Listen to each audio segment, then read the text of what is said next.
If you love courtroom tension, asset freezes, hidden accounts, and a woman who refuses to go down quietly, this story delivers all of it. Ava's husband thought a diagnosis could bury the truth. He never imagined she would walk out with every move memorized, every betrayal documented, and every weakness in his empire mapped out. What follows is a ruthless legal and emotional takedown, where love becomes evidence and revenge is filed right on schedule. For months, they spun a narrative for our friends. Clara, the visionary but delicate architect, was buckling under the strain of her first pregnancy. The hormonal, obsessive wife, blinded by jealousy of her husband's meteoric rise. When I first asked Julian about his long nights at the office, he called it my anxiety. He told our circle my creativity was designing conspiracies. His business partner, a man whose floundering firm I salvaged with a single groundbreaking design, told our marriage counselor she's always seen structural faults where there aren't any. His mistress Sophie visited our penthouse once, her gaze dripping with calculated sympathy. He's launching a landmark project, she'd murmured, her voice smooth as polished marble. He needs your foundation, not your fractures. For months in this glass tower, I didn't raise my voice. I didn't argue, I just smiled, let him touch my swelling stomach, and while he was sleeping, I started drafting his downfall. The second his jet left for the Dubai launch, the cornerstone of his billion-dollar real estate empire started to crack. I'm so glad you're here to watch the controlled demolition. Drop a comment with your city. I'm building a global network of support, and I want to see you on the map. Be warned, this stream mixes raw personal truth with hard earned lessons that will resonate. Any resemblance to actual people is coincidental, but the betrayal is very real. The cool silk of my robe feels like armor. I run a finger over a ceramic mug from our honeymoon in Florence. 3 weeks ago, I accidentally began a forensic audit of our life. Every night, I've used back channels to comb through company financials and old project files. The soft clicks of the keyboard are my own quiet rebellion. A final damning number 84.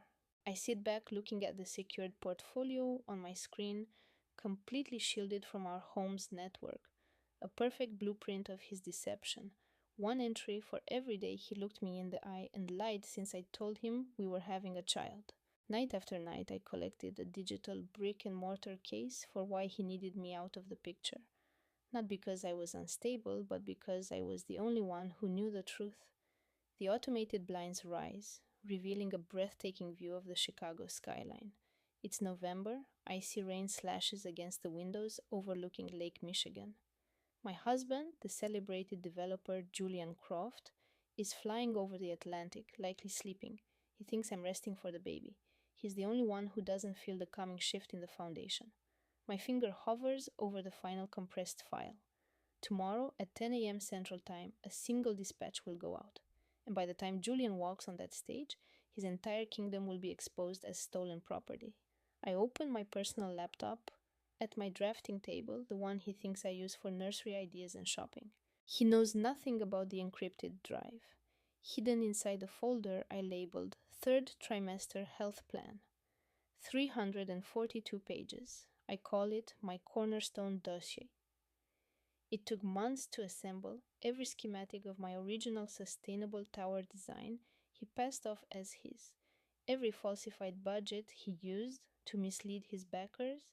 Every GPS log from his car that proves he was with her when he claimed to be in site meetings. I will take it all back, 1 square foot at a time, until he has nothing left but the rubble of his choices. I review it one last time. Phase 1, the blueprints. Release my original timestamp designs to the American Institute of Architects, proving I am the true designer of the Aura Tower. Phase 2, the financial fraud. Send the evidence of fraudulent billing to the Attorney General's office through my lawyer's encrypted portal. Phase 3, the personal betrayal. Anonymously leak the GPS logs showing his car parked for hours at the Gold Coast condo he secretly purchased for Sophie. I've committed every piece of this file to memory. I've studied these documents until the data is etched into my mind.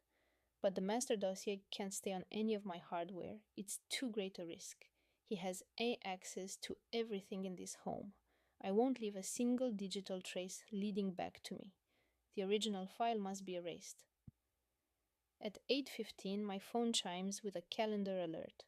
Call mom. Clara, your mother is on the video call, the home's automated voice chimes. I glance at the screen. It is not my mother, it's Eleanor Vance. The shark? My sister had texted me earlier. That's her, I wrote back. She replied with a single emoji, a wrecking ball. Take him down to the studs, Clara. I hold the phone, her words a still beam of support. My sister says little, but she misses nothing. She's seen Julian chip away at my confidence for months. She knows I'm not losing my mind. Thank you, I had texted back. Don't you dare look back. A real smile almost breaks through. I'm not building this to look back. The video call is sharp and secure. I tap the screen and Eleanor Vance's face fills it. She's in her 50s, with piercing eyes that could spot a flaw in any contract. She's the one attorney that developers and financiers truly fear. She took my case because she smelled a historic collapse. She didn't just believe I was rational, she knew I was ready to detonate. Eleanor, tomorrow, 10 a.m., I say, my voice steady. The board is ready, she replies, her tone calm and sharp. Everything is set. The state filing is scheduled. My experts have authenticated every line of your original schematics. The second they question your authorship, we will bury them in evidence. I close my eyes seeing it. Julian on that stage in Dubai, under 1,000 lights with a panoramic screen behind him. A stage concept I helped him design. He'll be seducing the crowd, describing a future that has erased me from its history. And then his head of PR, Sophie, will see a notification on her device. Then another. A major architectural journal has just published my original work. The Attorney General has announced a formal investigation. All corporate assets, his included, are frozen. He will have no idea what just hit him. His ego won't allow him to see it coming, I say. Ego is a fatal structural flaw, Eleanor answers. We have 10 minutes? Walk me through the file transfer one last time. I do. I detail the process, the secure offshore servers, the dead man's switch I designed to send everything and then wipe itself clean. Eleanor listens, her expression unreadable. She asks 3-pointed questions. I answer each one instantly. With 1 minute left, she says, Get some rest, Clara. Tomorrow we expose a fraud. I've been living inside the fraud for a year, I reply. Tomorrow is simply the public unveiling. I disconnect before she can respond. At my desk, I start the secure transfer. My sister sends another text, just a heart emoji, a silent sentinel standing guard from afar. Are you ready? She had asked. More than, I whisper to myself. Let's begin. I sit on the floor and watch the transfer. The thin progress bar moves slowly across the screen. Months of evidence, of silent fury, of carefully drafted revenge, all uploading to a digital cloud, ready to unleash a hurricane. I watch until the progress bar vanishes.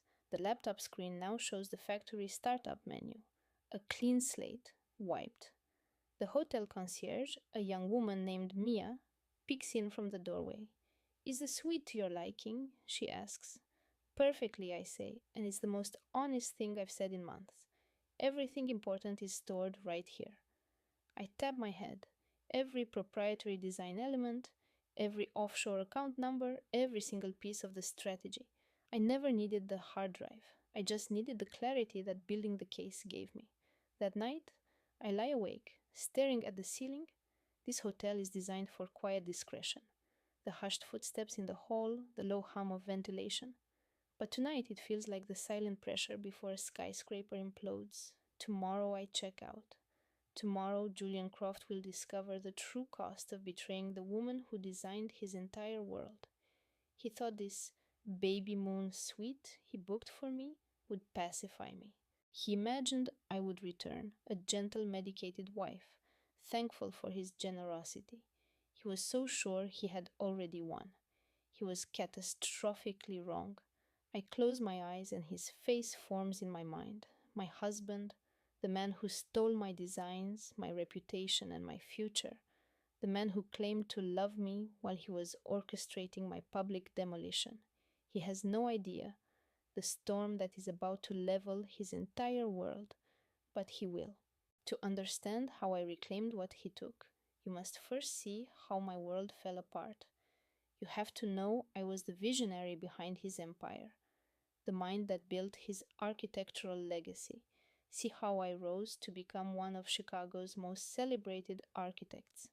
See how I adored my husband and how he twisted that adoration into a blade. 5 years ago, my life was perfect. I'm Amelia Vance and I design buildings, or I used to. I left Yale in 2017 with a master's degree and a groundbreaking thesis on sustainable urban design that drew offers from every top firm in the country. I turned them all down. I had a dream to forge something new right here in Chicago.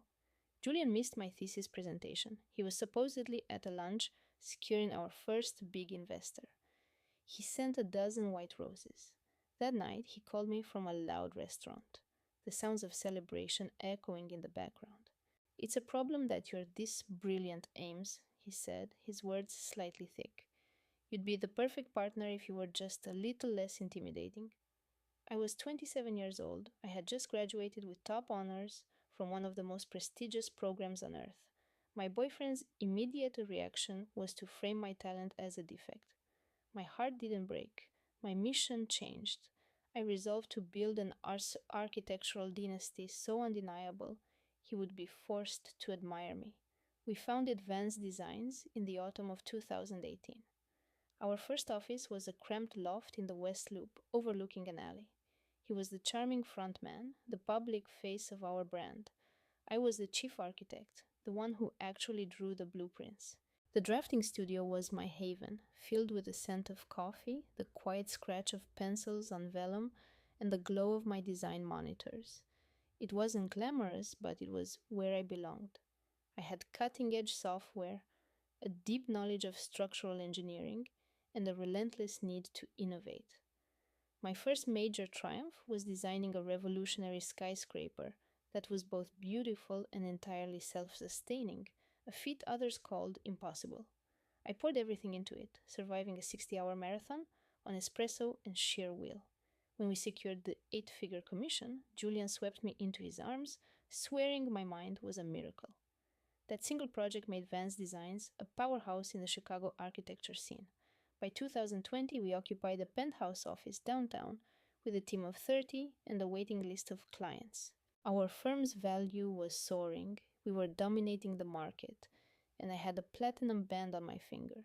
Julian Vance was a decade older than me, a handsome man from old money with a business degree and a string of ambitious but failed ventures. When we met, he'd called me his visionary. 2 years into our marriage, just after a home pregnancy test revealed two faint lines, he suggested I consider pulling back from the daily pressures of the firm.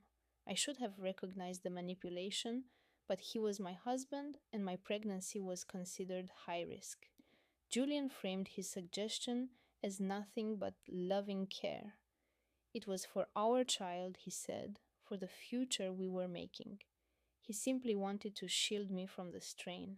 So I agreed.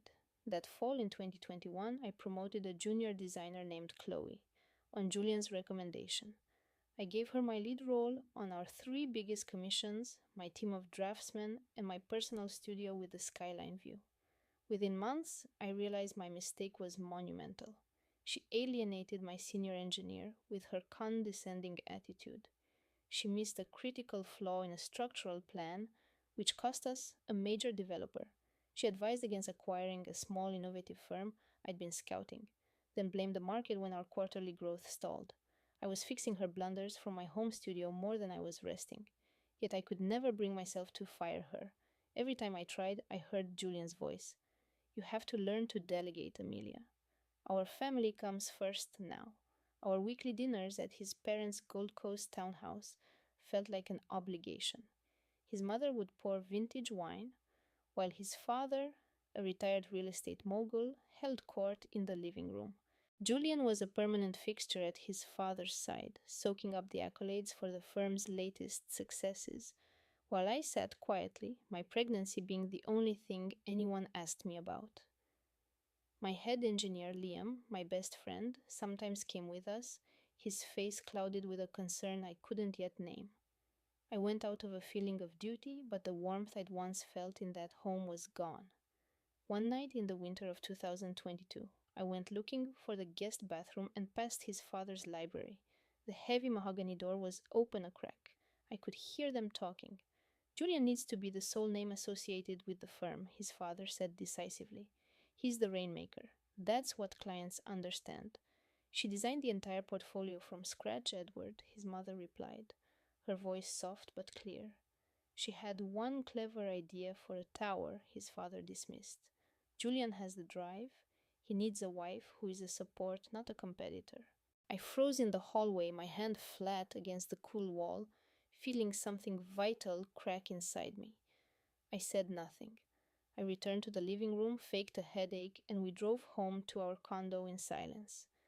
I never told Julian what his father said, but from home, I began secretly reviewing the firm's project files and internal communications. Then, in May of 2023, a prestigious architecture journal ran a cover story on the industry's rising stars. The headline read, "The Visionary of the Skyline, Amelia Vance and the Vance Designs Revolution." A dramatic, full-page photo showed me on the rooftop of my award-winning tower. The writer described my work as uniquely brilliant and hailed me as one of the most important voices in modern architecture. I took the magazine to dinner that weekend. Julian was already nursing his second scotch. He looked at the cover, his gaze sliding over my name, then set it face down on a side table. But I noticed the tight clench of his jaw, the way his grip tightened on his glass. He didn't offer one word of congratulations. The topic was never raised again. That autumn, I was awarded the Gold Spire Prize for Architectural Innovation. The award ceremony was a black tie gala held at the Chicago Symphony Center in September. Julian's mother insisted on buying me a couture gown for the evening. Even Liam bought a new suit. Julian attended, of course, performing his role as the supportive spouse.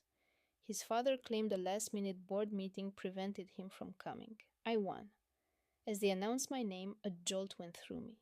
I walked onto the stage, accepted the heavy gold-plated award, and gave a short speech thanking my team, my mentors, and my husband. I looked out over the crowd and saw Julian at our table. He was standing and clapping with everyone else, but his smile was an empty gesture. Later, as we waited for the car, I watched our family gather their things. His mother embraced me, whispering through tears how proud she was. Liam squeezed my arm. "This was all you, Ames," he murmured. "Never let anyone forget it." And Julian, he came over to me last. He stood in my way, his eyes dropping to the award I was holding. "Savor it," he said, his voice a low threat. "A legacy is a heavy weight to carry." I didn't see the warning for what it was at the time, but I should have. Because on that night, my husband began his plan to completely erase me from my own life. The first piece of evidence appeared on December 12th, 2024, at 2:17 in the morning. That single accidental click unraveled his entire web of lies. It was a shared cloud drive on the family iPad. I was in our living room, overlooking the lake, the city lights glittering across the dark water. Sleep was impossible. My mind was racing with thoughts of the baby due in just a few weeks. I was nearly 8 months pregnant, buried in pillows on the sofa, trying to find a comfortable position. Julian was out of the country, a business trip. I had opened our shared family cloud account, intending to look at some old vacation photos. That's when I noticed it, a folder under his profile named Restructure, that I didn't recognize. A small prickle of unease became a wave of ice. I tapped it open, and I saw everything, his whole betrayal exposed. It wasn't only the affair with Chloe, documented in emails and plane tickets. It was the business proposal, a newly formed parent corporation, contracts to transfer every single asset from Vance Designs, and a strategy to marginalize my role as founder until it vanished. He was stealing my firm, my life's work, and promoting his mistress to my position, all timed for when I would be on maternity leave. The file loaded on the screen without a sound, but it was the noise of my world collapsing. It was a text from Clara, my sister-in-law, with only 6 words. "Saw this and thought of you." An icy feeling spread through me as the baby gave a sharp kick. Clara despised me. My husband Liam was supposed to be in New York closing a merger for his family's investment firm. Our entire life was built on a foundation of old money and unspoken rules. What was she sending me? I tried calling Liam, it went straight to his voicemail. I opened the attachment on my phone, my fingers shaking, and drove towards his firm's Chicago office on LaSalle Street, a terrible premonition gripping me. The historic building was a fortress of limestone and bronze, a symbol of his family's legacy. A few junior analysts were still there, looking drained. I used my spouse's access card and rode the silent wood paneled elevator to the top floor. Liam's executive assistant, a woman I'd always found cold and overly loyal to the family, was waiting. I had texted her from the car. "Evelyn," she said, her expression unreadable. "This is a surprise. Where is the file for the new foundation grant?" He emailed it this morning, said his New York meetings were running late.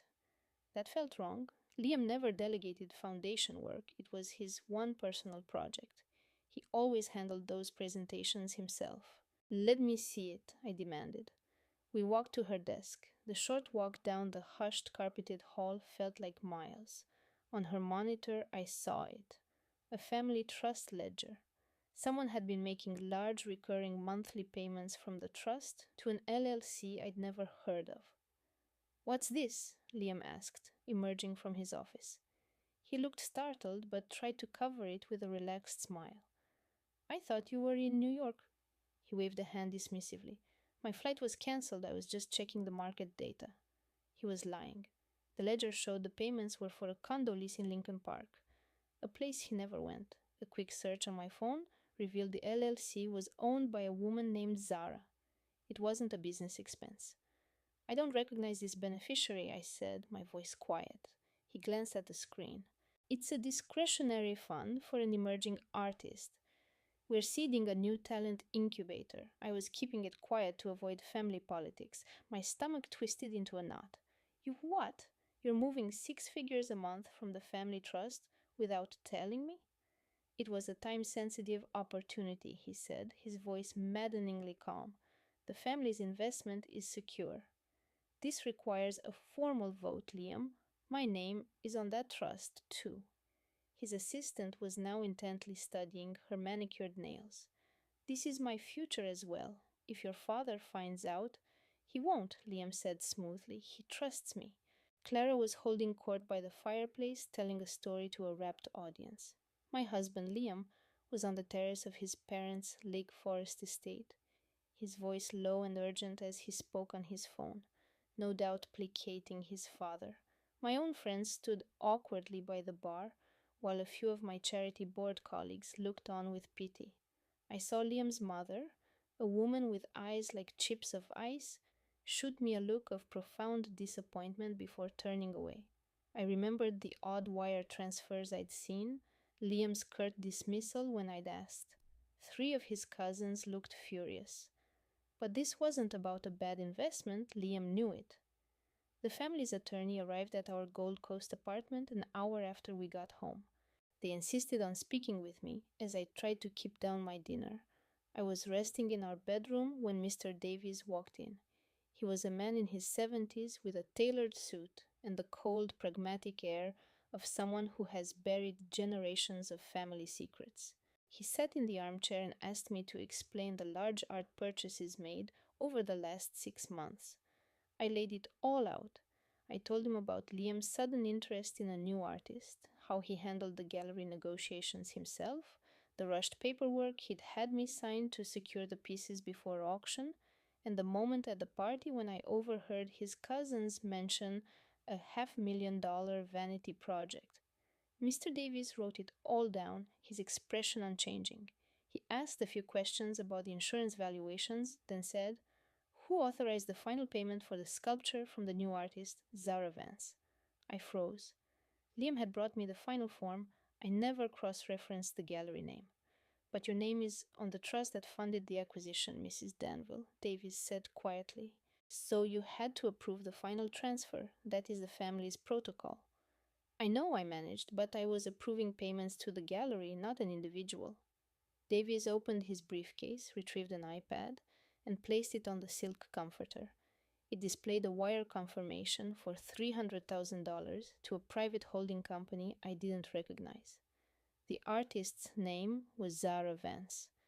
At the bottom, authenticated with my unique credentials for the family's online banking portal, was my digital approval. I could do nothing but stare.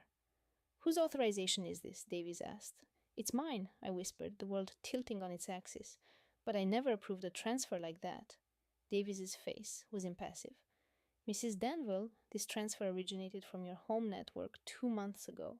It carries your digital signature. It is linked to your personal security token. Are you implying that you did not authorize this payment? I'm telling you, I said, my hands trembling. I have never seen that document before today. He leaned back, his skepticism a physical force in the room. Then how did it get your authorization? I had no answer. He stayed for another hour, his questions becoming more incisive. The sickness in my stomach had become a blinding migraine. Decades of my family's good name were dissolving into scandal. He suggested I rest, but I couldn't.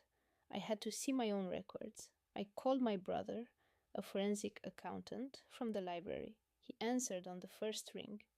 Evelyn, what's wrong? You sound awful.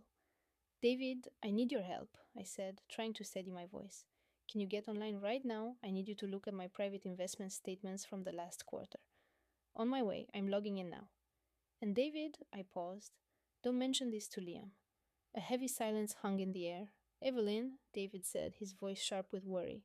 What is going on? Just get the statements. David called me back 20 minutes later, his voice tight with anger. They're not there, Ev. The air punched out of my lungs. What do you mean they're not there? The quarterly statements from your personal accounts are gone. The access logs show someone logged in with your credentials last night and wiped the records for the past 6 months. That's impossible. I have two-factor authentication. Someone didn't just log in, David said. They cloned your phone's SIM card to do it. I closed my eyes, the migraine pounding behind them. David, who else has an administrative password for my master account? Only 2 people, you and Liam as your spouse. Of course. It was just past noon when Mr. Davies' office called, requesting my presence for a meeting at his firm. I agreed to be there in an hour. No legal action had been taken, but I felt the walls closing in. The law office occupied the top 3 floors of a skyscraper overlooking Millennium Park. Mr. Davies met me himself and escorted me down a corridor lined with portraits of his partners to a large, intimidating boardroom. The room was all dark wood and leather, with a wall of glass offering a panoramic view of the city. I knew I was being judged. Mr. Davies sat, activated a recording device, and stated that our conversation was being documented for the family record. I tried to breathe, to remind myself that I was innocent, but my hands were slick with sweat. He reviewed the same facts as before. I gave him the same answers. Then his voice hardened. Mrs. Danville, we are in receipt of a sworn affidavit from your husband, Liam Danville. My pulse roared in my ears. What lie had he told them now? Mr. Davies looked at a document in front of him. He states that he expressed grave concerns to you regarding your spending habits 3 months ago. He claims he begged you to seek counseling for what he called erratic and compulsive behavior. According to his statement, you accused him of trying to control you and refused to discuss the matter further. My breath caught in my throat. That is a complete fabrication. We have the documentation, Mrs. Danville, Davies said, his voice flat. He provided copies of text messages dated in December from your phone to his that corroborate his account. I've seen no such memo. The courier logged it with reception, he stated flatly. My mind raced, trying to connect the pieces. It's a fake. Liam must have created it. Mr. Peterson leaned in. Eva, your gallery is facing a $2 million fraud allegation. We have acquisition forms with your verified digital credentials. We have a memo showing you were warned about this particular seller, and your husband has stated you ignored his warnings about being overworked. He paused, his gaze cold. Explain to me what I am missing here. I couldn't form words as the realization hit me. Liam didn't just make a mistake. This was deliberate. He forged my credentials on a fraudulent purchase. He manipulated the digital paper trail. He created a fake memo to paint me as incompetent. He was framing me to hide the money he was stealing through my own gallery. His setup was perfect. They placed me on indefinite leave at 3:15 that afternoon. Mr. Peterson stood. Ava Hayes, your position as chief curator and your access to gallery assets are suspended. Effective now, pending a criminal investigation. He read the statement as an HR rep handed me a heavy envelope. The paper felt cold in my hands. I said nothing. I sat in a daze as they walked me out of the office, through the main gallery, and into the lobby. And there he was. A blogger from a major art world publication was waiting by the entrance, phone raised and recording. Someone tipped him off. As I stepped outside, he shouted, Ava, is it true the gallery's $2 million loss is tied to a new piece by Sophia Vance? The name cut through my fog. Sophia Vance.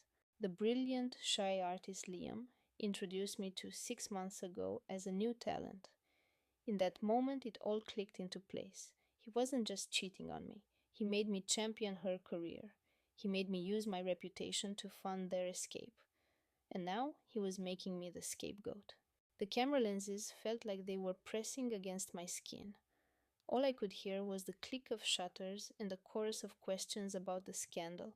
My career was being torched on a live stream for the whole art world to see. It was a character assassination.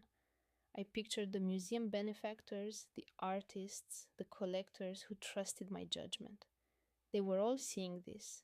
They'd see my face and believe I was a corrupt curator who got careless. The court of public opinion had already convicted me. The gallery assistant guided me into a waiting car. I gave the driver the address for a hotel near the harbor. I couldn't bear going back to our brownstone to confront Liam. On the quiet drive, we passed the gallery. I glanced up. Through the large window of my office on the third floor, I saw him. Liam stood by the window, speaking with Sophia, her supposed agent. He looked down at the street, his eyes scanning the media scrum, and for a second his gaze locked with mine. Then he raised his glass. It was a small, almost invisible motion, a quiet toast between them. But I saw it. That single gesture was all the confirmation I needed. He had designed this entire catastrophe. The forged provenance papers, the wiped server data, the perfectly timed anonymous tip to the art fraud unit that morning, ensuring I would be the one to take the blame. The ruined artists, my demolished career, he was the mastermind behind it all, and I had been too trusting to notice his plan. I thought my mentors would vouch for me. I thought my parents would know my character. I thought someone would say, Ava would never authenticate that piece. I was wrong. The hotel room smelled of disinfectant and isolation. I had been hiding there for 5 days when my mother finally came. I was in the hotel's minimalist lobby, in a rigid armchair, staring out at a city that now felt alien. The room was cold, all polished stone and dark metal, with a track light humming faintly above me. Other guests murmured quietly. When my mother walked in, a foolish surge of hope went through me. I thought she was here to say she believed me, that she'd found a real lawyer, that she'd confronted Liam and saw his deception. I was wrong. She sank into the chair opposite me, her face pale and drawn. Her eyes were red and puffy. She looked like she hadn't slept in days. Ava, she began. I leaned in, my heart pounding. Mom, thank God you're here. I need... She held up a hand, cutting me off. If you made an error in judgment, Ava, you need to admit it. The air left my lungs. What? Liam explained everything, she said, her voice laced with a soft pity that stung like acid. He told us how much strain you've been under, the long hours at the gallery and with the baby on the way. He thinks you were so overwhelmed you might have just approved the acquisition without proper diligence. It happened, sweetie. You were burning out. You made a terrible mistake. It felt like she'd slapped me across the face. Mom, I did not approve that purchase. Liam forged my credentials. He created that paper trail. He framed me. She just sighed. A long, weary sound. Ava, this is Liam we're talking about. He would never do something so monstrous. He did. Honey, I know you're scared, but making these wild accusations against your husband won't help anything. You have to work with the attorneys. You have to focus on mitigating the damage. I just stared at her, speechless. Mom, my entire career is gone. Liam did this. He's sleeping with Sophia, the artist. He engineered this to get me out of the picture. And you want me to take the fall? Her own eyes filled with tears. What other option is there? You could believe me, I whispered. She didn't. She placed her car keys on the table, stood up, and left the lobby without looking back. 2 days later, my father came to the hotel. He had Liam with him. I should have known. My father sat across from me while Liam stood beside him, arms crossed in a perfect portrayal of a supportive spouse. Ava, my father said, his voice cold. No hello, no kindness. Dad, it's not true. He ignored me. The Vance family legacy in this city is being dragged through the mud. Our friends at the symphony are withdrawing their pledges. The museum board is asking me to step down. A burning rage ignited inside me. My life is over, and you're worried about your charity balls? I'm worried about our family's honor, he snapped. Your grandfather spent his life building our name. You've destroyed it in a matter of days. Then help me prove my innocence. He just shook his head, his face a mask of disappointment. Liam will be managing your inheritance from now on. He will handle the press. He will do whatever it takes to control this scandal and protect what's left of our reputation. I looked from my father's icy expression to Liam's. He was watching me with that same triumphant stillness I'd seen from the office window. You can't, I said, my voice shaking. I'm his wife. I own half of our collection. You're under federal investigation, my father said bluntly. You are in no position to manage assets of this value. We have a prenup. My personal trust is separate. You can't touch my shares. We aren't trying to touch them, Liam said, his voice sickeningly calm. We're just asking you to grant me temporary power of attorney, just until this whole messy situation is resolved. I laughed, a harsh, broken sound. You have to be certifiably insane to think I would ever sign anything over to you. You lost the right to choose, my father said, when you brought this shame on our family. I jumped out of my chair, sending it scraping against the floor. That night, I used the hotel phone to call David Chen, the best fraud attorney in Boston. It was the only asset I had that wasn't locked down. He answered on the third ring. Ava, David, I need to hire you. A long, heavy silence stretched between us. I can't take your case. What? An emergency order was filed this afternoon, he said. Liam's lawyers got an injunction. All your assets, your personal accounts, the joint trust, everything is frozen. I can't work without a retainer, but you're a friend.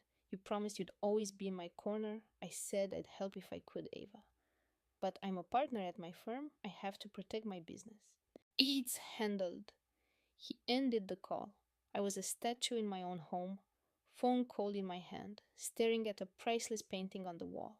I had no control, no funds, and no family support. He had me trapped. My husband's fixer, a man named Sterling, met me the following morning. He was maybe 30, fueled by caffeine and arrogance, in a suit that cost more than my car. We sat in a stark minimalist office. He set a single tablet on the polished steel table between us. My plate is full, he said, skipping any pleasantry. So I'll be direct, Mrs. Thorne. We won't drag this out. Your husband's position is unassailable. The wire transfers for the second property were sent from your authenticated devices. Your signature is on the digital paperwork. 2 banks were now investigating for fraud. If this gets messy, you will take the fall. I never authorized those transfers, I replied. And your proof is what exactly? I don't have any. The device logs were wiped clean. Then our only viable option is a settlement. A settlement? I looked at him, shocked. I've done nothing wrong. That's beside the point, Sterling said coldly. What matters is what can be proven, and all the proof points directly at you. He was gone in under 30 minutes. He didn't even offer me a coffee. My sister, Isabel, came over later that week. She showed up alone just as the evening lights of Miami began to sparkle. She sat opposite me in my cavernous, silent living room. Elara, she began, her tone gentle.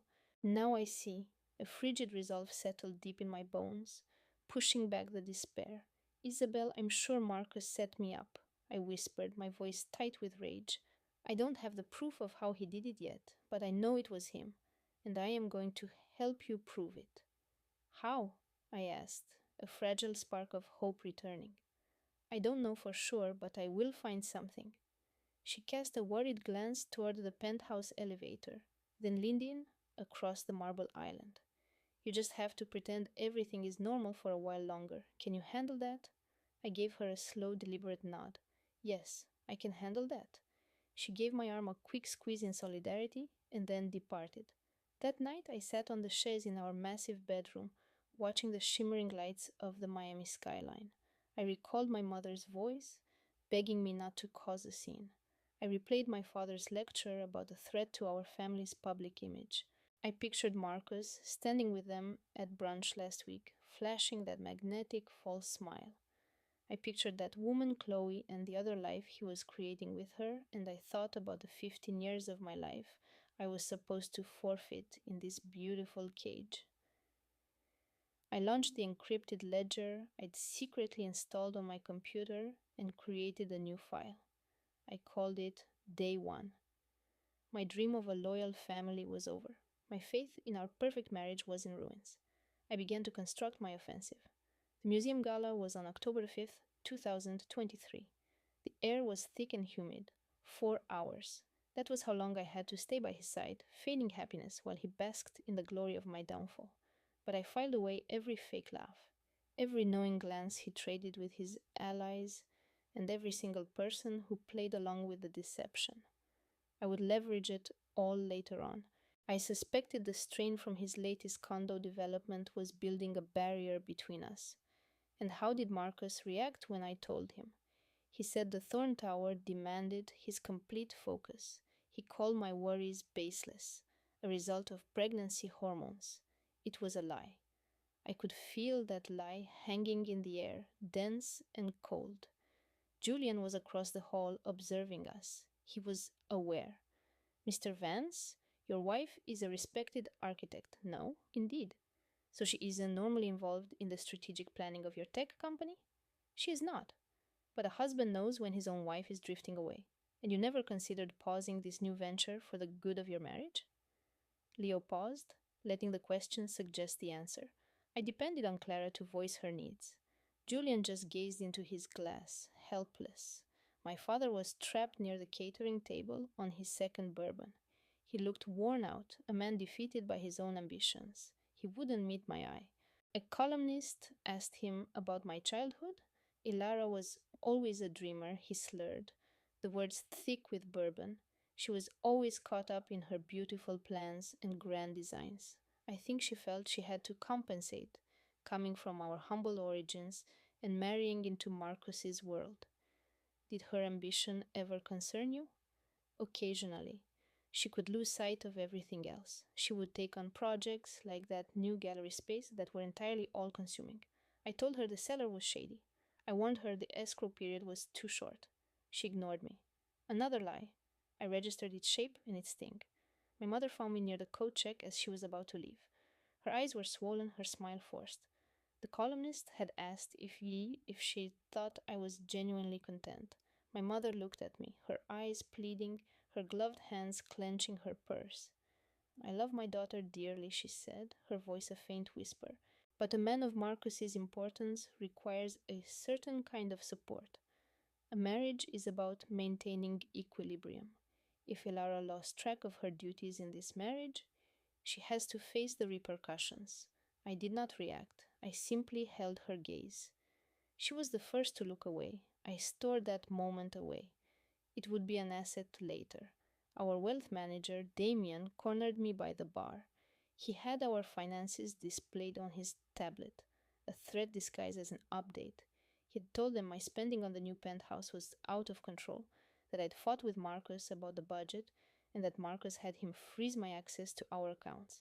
I analyzed each claim, separating the lies from the distorted truths. Richard Sterling, our neighbor and the president of the Homeowners Association, gave a statement to a reporter on his way to the valley. He portrayed me as impossible during our recent landscaping review. He said I was demanding and conceited. I knew what really happened.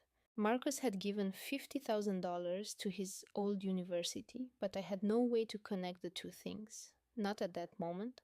I studied his tells, the way he wouldn't look at me directly, the nervous habit of adjusting his tie. I would not forget. I finally had Marcus to myself in the car on the ride back to our home. My sister had insisted I needed to lay out my case. I told him the plain truth.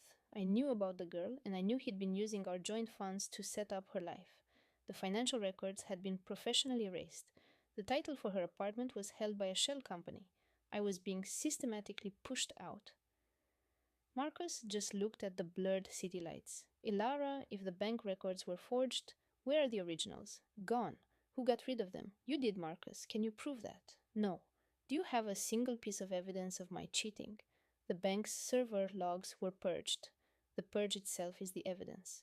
Or, Marcus countered, the stress and the hormones are making you paranoid. I did not reply. 7 months pregnant, standing in the kitchen of our new San Francisco home, I felt the familiar chill of dread.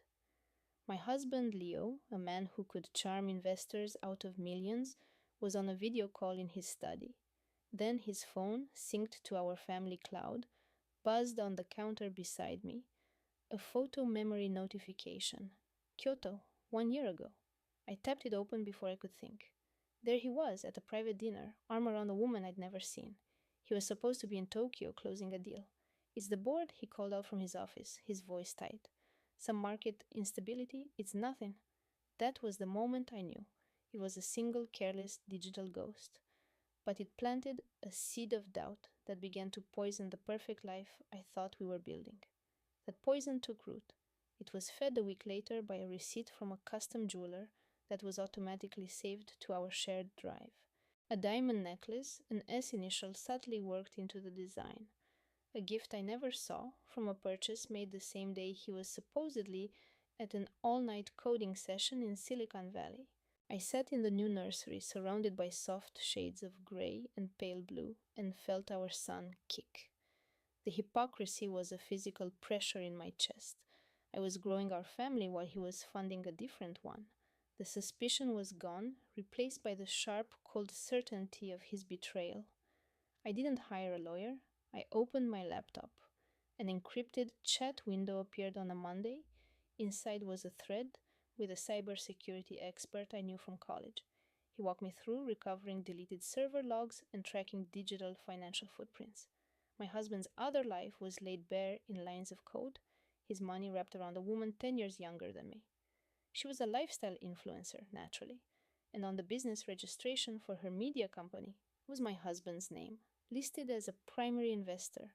The world didn't shatter, it just rearranged itself into a new, terrifying landscape.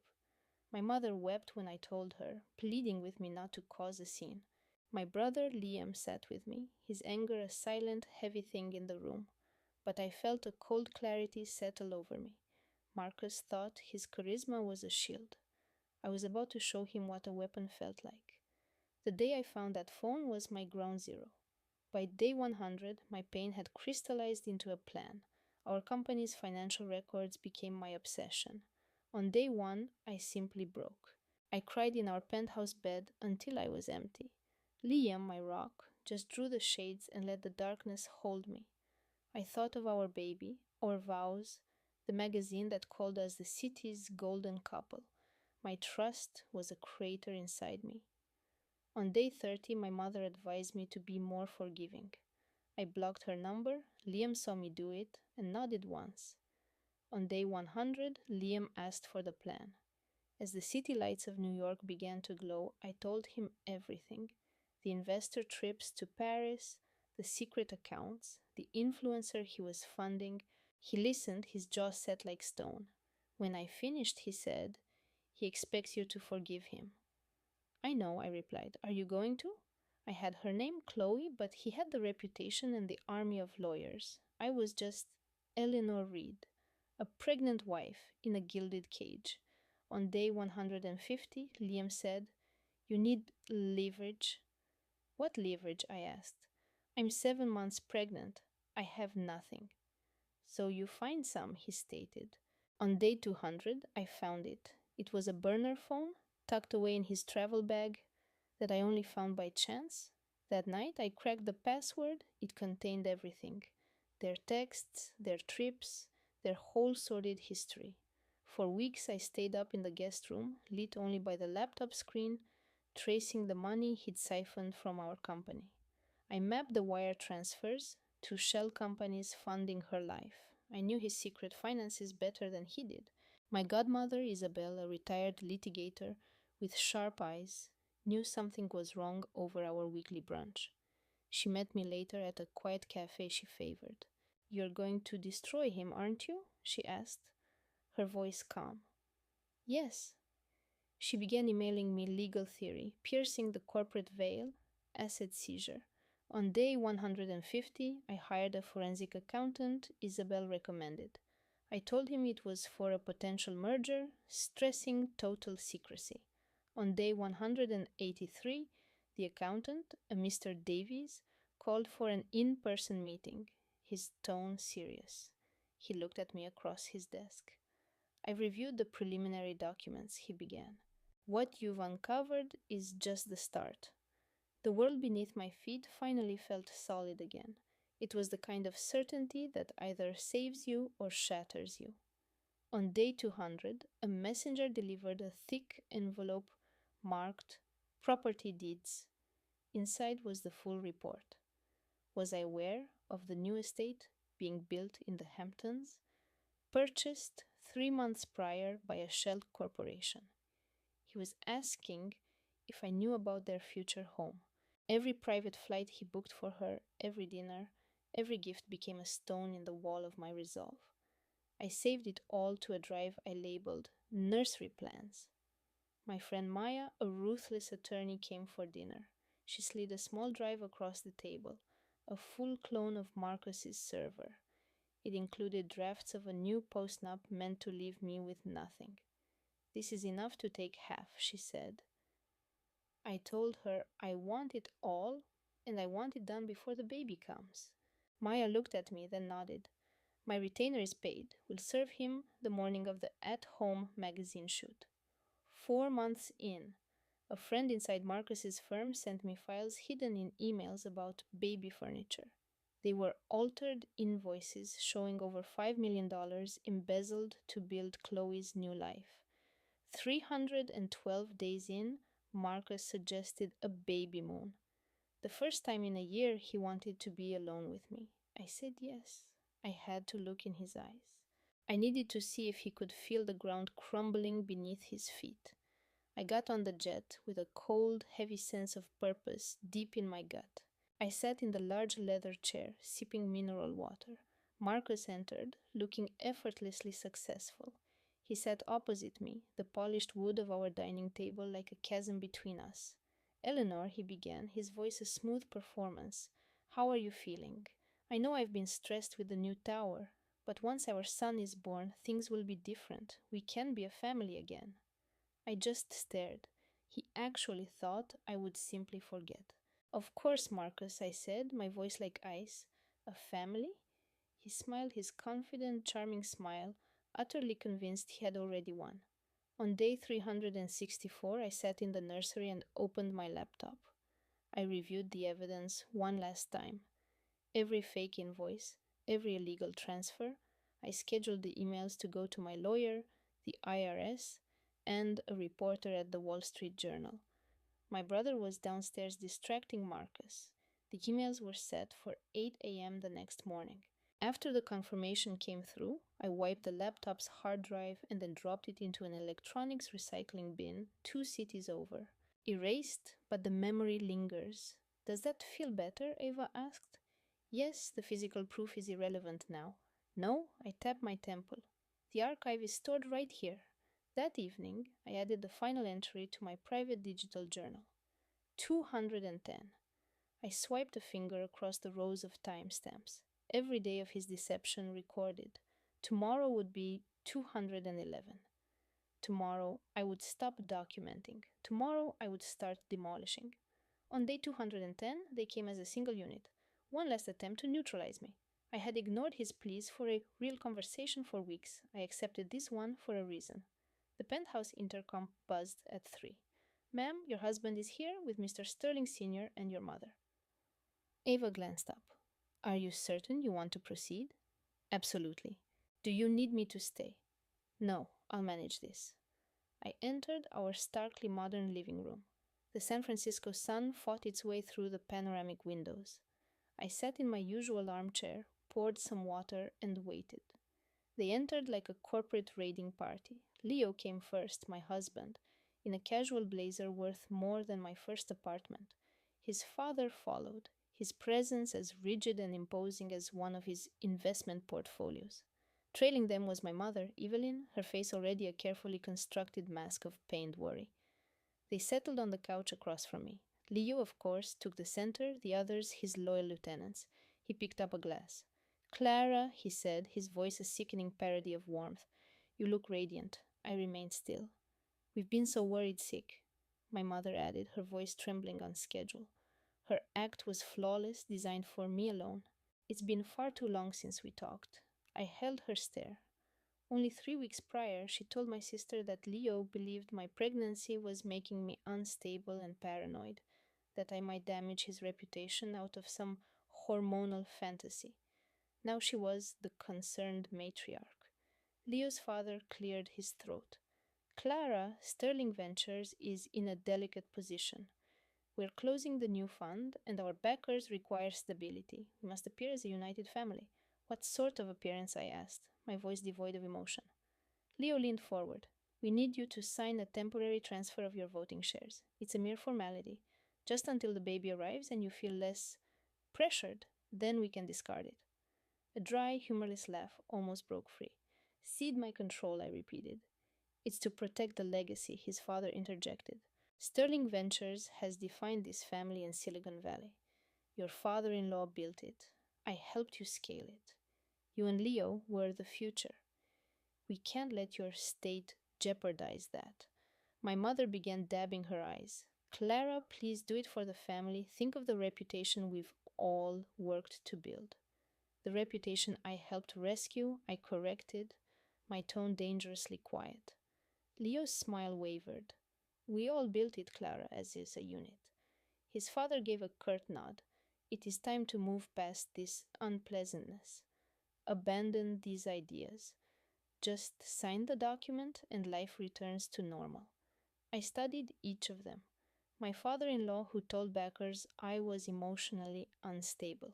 210 days of knowing what he was. And you believe I will simply sign it all over? Leo gaped, his confident smirk collapsing into confusion. You don't have a choice. Oh, but I do. Isabel. His father's voice was a quiet threat. You are tearing this family to shreds over a petty grievance. No, I said, my voice eerily calm. I'm liquidating the assets my work secured. I stood up, my hands perfectly steady. This discussion is concluded. I moved toward the penthouse exit. Leo was on his feet in an instant. Clara, don't you dare leave. I didn't look back. His mother was sobbing my name. His father was shouting something I chose to ignore. I heard the sharp crack of Leo's phone hitting the granite countertop. I didn't even blink. I heard Ava say something to him, the words muffled, but the intent was clear. A final polite checkmate, confirming the board was now mine. I returned to the study. Ava was there. How did they take it? She asked softly. Exactly as we anticipated, I answered. She gave a small, sharp smile. So, the Innovators Gala is tonight. Yes. Are you prepared? I glanced at my tablet, at the 210 entries in the encrypted file hidden behind a decoy icon. I've been prepared for 7 months, I said. I got no rest that night. I just lay there, watching the city lights, reviewing every single moment of the plan. Tonight, the servers would offer champagne and caviar. Tonight, I would exit this gilded cage as a free woman. Tonight, Leo would learn the true nature of public disgrace. Tonight, they would all realize you never ever discount a woman who has nothing left to lose but the child she is carrying. The doors to the Sef MoMA's Grand Hall opened at 7:23 on a Saturday evening. 7:23 p.m. The doors opened. I entered with a small clutch and 7 months of perfectly structured revenge. A black SUV waited at the main entrance. Ava had arrived on schedule. At 7 that evening, I took a final look around the penthouse. Ava stood near the door. "You have everything?" she asked. "Everything essential. You have the sequence memorized?" she asked again. I gave one quick nod. "Go get him, Clara. Go and incinerate his perfect world." I offered a faint, thankful smile. Nothing else had to be said. We both knew that only execution remained. The coordinator checked me in at 7:15. He ticked my name off the list and gestured to the press line. I emerged from the elevator into the outfit Ava had sourced. A brilliant sapphire gown, a diamond choker that belonged to my grandmother, and heels that made me feel powerful. At 7:20 the doors were opened and I took it all in. The media. A horde of tech bloggers, a swarm of photographers, a complete red carpet event, and his family. His father stood by the door. His mother was with him, holding a glass. Isabel was present in a sleek silver dress, her expression a careful blend of awe and aspiration. And Leo, in a bespoke tuxedo, working the room, creating the ideal image of a loving husband about to receive the Innovator of the Year award. He had planned the entire affair. It was a flawless media moment, the acclaimed tech visionary and his lovely pregnant wife, the picture of success and partnership, a narrative of genius. I had to clench my teeth to stop from smiling. Eva was near the bar, an anonymous figure in the crowd, totally removed from the scene. She did not look at me. That was the agreement. She just watched, her face unreadable. The MC started his introduction. A burst of flashes went off. Leo walked onto the stage, arms outstretched, a single white orchid in his hand. "Clara," he called, his voice booming through the speakers for every reporter to hear. "My amazing wife." I walked straight for the exit. I did not alter my speed, I did not meet his look, and I did not stop for the flower. I heard a few baffled gasps from the guests as he stood there motionless. A ripple of whispers spread through the hall. Leo rushed to head me off. "Clara," I continued walking. His impeccable smile started to fracture. He tried to move in front of me, to block my way. "Clara," he begged, "what are you doing?" I at last stopped and met his gaze. For 7 long months, I had replayed this exact second. I had written 1,000 cutting remarks, 1,000 devastating truths. But in that instant, I gave him only my silence. I just held his stare. Then, I deliberately moved around him and proceeded to the door. The black SUV pulled up. Ava exited the driver's side and held the back door for me. She aimed her voice to be just loud enough for the closest journalists. "Your car is here, Mrs. Sterling." I slipped into the plush interior. The door shut with a heavy final sound. The noise, the reporters' confused shouts, Leo screaming my name, the storm of cameras, it all ceased. Through the tinted glass, I witnessed the beautiful chaos I had unleashed. The reporters were now descending upon my bewildered husband. A crumpled program lay at my feet, stepped on and ignored. On my phone, Damien's acceptance speech streamed live. My own face felt like stone. Marcus started the car, pulling silently into traffic. For long minutes, only the glow of the city passed by the window. We moved from the cobblestones of Soho, past the shimmering towers of the financial district, toward the stately townhomes of the Upper East Side, outlined against the dark river. Marcus met my eyes in the mirror. "The suite is secure. Miss Hayes is there. Take the FDR," I requested. "I need to see it all one last time." He steered us north onto the drive. We passed the glowing shops on Fifth Avenue, past the landmarks we had built together. Our first tiny office, the sprawling tech campus we'd created. Everything we built was still there, our entire history. Then, turning onto 76th Street, I saw it. The Carlyle.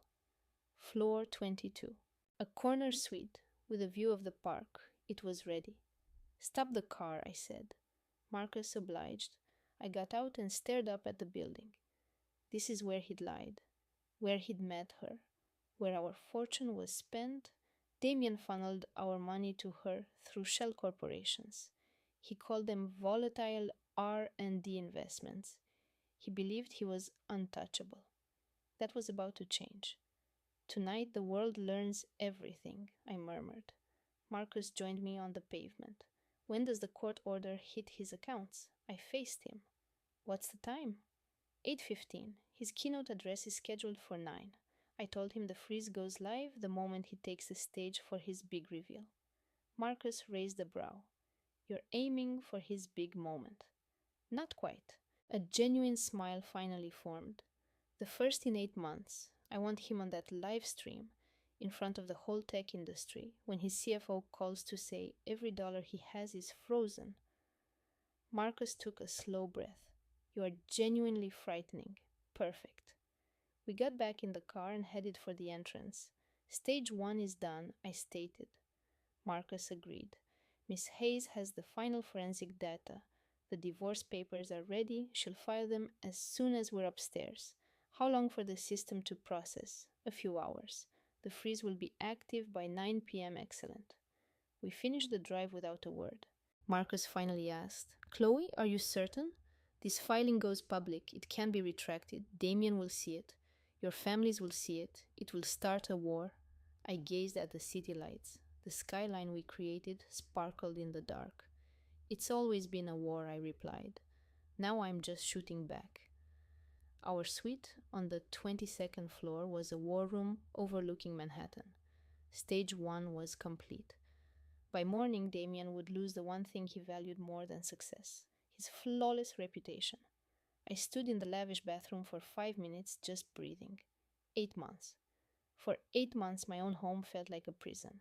I'd been trapped with a man I despised, playing a part every day. Now I faced a steam shower and warmed tiles. The water pressure was perfect. The towels were plush. I closed my eyes, inhaling the steam. For one moment, I let it all in. The pain, the anger, the weight of 257 days of lies. Then I got out, dried off, and put on the robe. Time to focus. The suite's living room was our headquarters, filled with laptops and legal binders. Marcus was at a keyboard. A sharp woman I hadn't met was ending a call near the window. She was around 60, with shrewd eyes and the calm certainty of a born winner. Her power suit was flawless, her expression calculating. Chloe Vance, she stated, her voice sharp. I'm Victoria Hayes. When New York's tech titans have marriages that fail, they call me. She offered a hand. Let's get back to work. We're going to burn his empire down. I shook her hand. A pleasure. Her associate, Ben, spoke. Chloe, the petitions are ready. A total freeze on all accounts tied to Damien Vance. An order to block offshore transfers. We're ready. Excellent. I sat at the table. Let me see the forensic report. Ben pushed a thick binder toward me. 112 pages of server logs, shell company papers, and encrypted messages from 6 months of digging. I began reading. After a while, I paused. Ben, this transfer to a shell company called Project Chimera. The seed funding? What's the issue? The bank record shows the transfer happened on August 5th. The server log for the project is dated August 28th. Ben looked closer. Just a clerical error? No. I pulled up the file on a tablet. It's fraud. Someone faked the server timestamp. Damien moved the funds, then falsified the record weeks later to make it look like a valid R&D expense. Victoria looked on. That is wire fraud and securities fraud. He could go to prison for that. She asked Ben, can we prove the alteration? It's tough. We'd need to access the root server archive. How long? A week at least. We don't have that. I called Leo. He picked up immediately. Chloe? Leo, I need something huge. Get the raw server data from Vance Innovations for August of 2023. I need the real creation stamp for any logs related to Project Chimera. Why? He fabricated a corporate record, and I need hard proof within 30 minutes. A short silence. Then he said, I need 15 minutes. At 2:15 p.m., Leo was back on the line. Got it. The log was created August 29th, the day after you posted your pregnancy announcement. He falsified it to cover the $5 million he sent her. I felt sick. Send it to Victoria immediately. Ben's computer chimed. He opened the data, his expression shocked. This is undeniable. The judge will approve this instantly. Perfect. I glanced at the time. When does Damien speak at the summit? 3 p.m. He's debuting his new AI platform Nexus to the entire tech world. A dark smile formed on my face. File everything at 2:45. Freeze his investment capital while he's on that stage. Ben looked at me. Chloe, that's harsh, I know. He looked me in the eye and lied throughout my pregnancy while funding a startup for his lead engineer. I want 1 million people to watch it all fall apart. Victoria chuckled. I knew you were my kind of client. Ben gave a firm nod. 2:45. At that time, Ben filed the petitions, a freeze on all accounts held by Damien Vance, a block on all fund movements, a court-ordered injunction on all assets. At 2:52 p.m., Victoria called Judge Harrison. Evelyn, it's Victoria Hayes. I'm calling in that favor from the charity board. She paused. I need an emergency injunction signed. Now. A moment of quiet. Thank you. She hung up. He'll sign it within minutes. At 2:55 p.m., the order was sent. The crypto exchange received the account freeze notification. At 3 p.m., we watched the Tech Forward live stream on the huge screen. Damien was on stage in a designer suit, looking powerful. The famous host sat with him. The banner read, Damien Vance unveils Nexus AI. Damien spoke into the mic. We are excited for this revolutionary step. We are about to change the digital landscape. The host smiled brightly. And to kick off this incredible platform, you're initiating the Genesis block live on our stream. Damien laughed, signaling to his offstage team. He authorized the massive crypto transfer from the company's primary wallet to start the blockchain. He nodded to his subordinate. Her confident smile faltered. The transaction failed. She tried again. At 3:03 p.m., she leaned in and whispered to Damien. His smug expression vanished. He grabbed the tablet from her. He initiated the transfer himself. Access denied. Again. Access denied. A third attempt. Access denied. An anxious hum went through the production team. The host, seeing the train wreck, tried desperately to change the subject. Liam's phone vibrated across the marble island. He glanced at the screen, and the color drained from his face. From the video call, I could see his lips form a single frantic word. How? I closed my laptop. Phase 1 is complete, I said calmly. My brother, Ethan, let out a breath he'd been holding. God help us. Olivia raised her glass of mineral water. To karma. Later, I watched the fog roll over the Golden Gate Bridge from our apartment window. The city lights were a blanket of scattered jewels. Ethan joined me. So, what's next? Phase 2. At dawn, TechLeaks will publish an exclusive. It details exactly how Liam stole the source code for his flagship AY from a junior programmer's private project. The original time-stamped code repositories will be sent to them anonymously. And Phase 3? A cool smile touched my lips. Victoria finds out about Chloe. Ethan's eyes widened. Liam's primary investor's wife. Precisely. I have the flight manifests from his business trips, the transaction records from the jeweler, the archived chat logs. Victoria's family provided the seed capital for his entire company. She's going to unleash hell. When she does, she'll trigger a no-confidence vote and hand us control of his whole operation. You've covered everything. I had a year to plan. Liam's phone rang 52 times before morning. By 9 a.m., the TechLeaks front page screamed, Code theft and corruption allegations implode Aura Innovations. Leo Grant had waited a year to get his life's work back. Liam woke at 6:30 a.m. to 52 missed calls. I knew because Ethan had an informant inside his mobile network. The moment the story went live, the calls began. 52 of them. Investors, board members, the compliance officer, his attorney, reporters. Liam sat up in his silk sheets and tapped the first link his assistant had sent. Leaked source code, pages and pages of it. Expert commentary verified his digital signature on files nearly identical to Leo's originals. A forensic audit showed he'd funneled over $3 million to an offshore account. By 7 a.m., I was standing in our bedroom doorway, tablet in hand. Did you steal that algorithm? I asked, my voice devoid of emotion. Liam looked up from his own device. It's more complicated than that, Olivia. Did you steal it? Olivia, just let me deal with this. Answer the question. He remained silent. I turned and left. At 8 a.m., the blog published its follow up, a side by side comparison of Liam's award winning AI against Leo's original dated code. A source was quoted. The stolen algorithm was used to secure government contracts and mislead investors. This was a calculated theft of intellectual property. By 8:30, every major tech and financial news outlet had picked it up.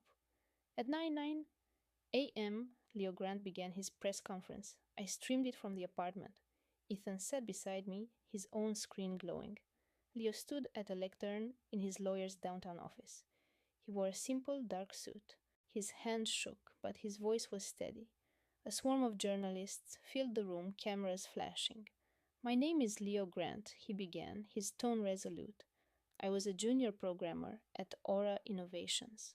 I was there on July 10th, 2024. I know what he stole. He paused, looking directly at the cameras. Mr. Sterling called me into his office late that evening. He told me to merge my private repository with his, claiming it was for a new venture.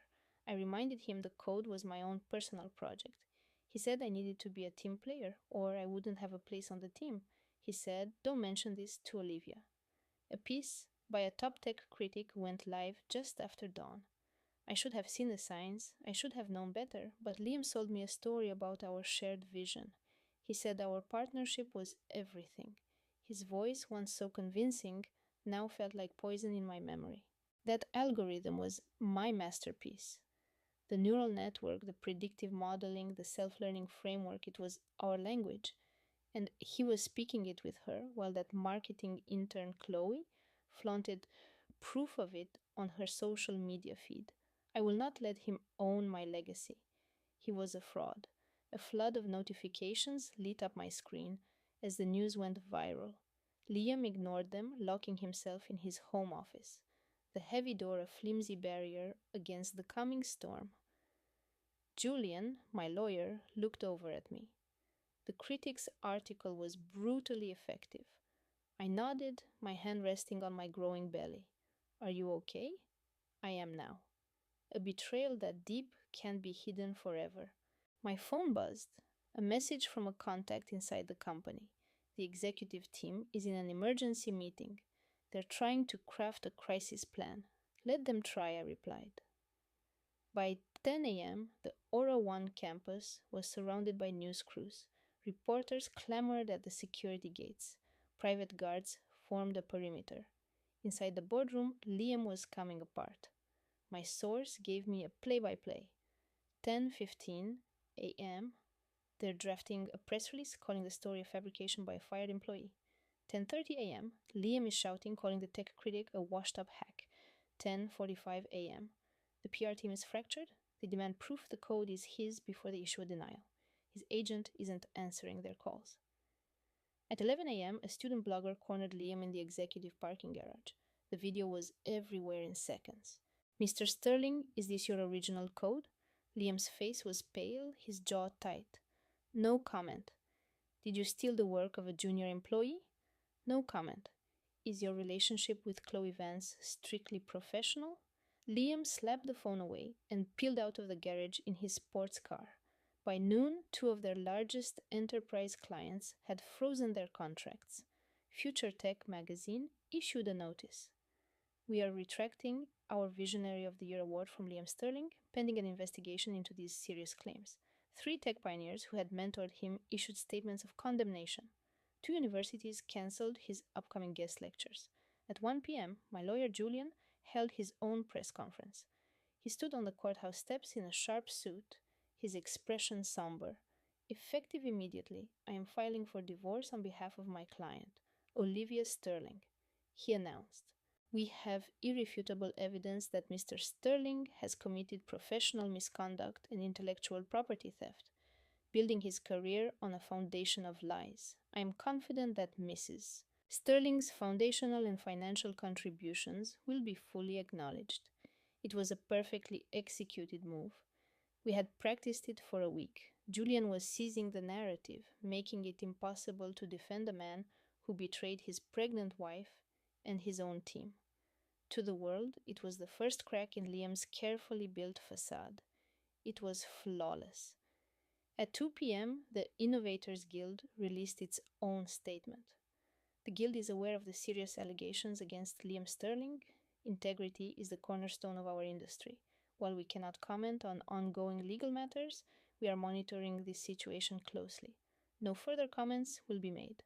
Less than a week later, a brutal expose in a major national newspaper delivered the final blow to Liam Sterling's collapsing world.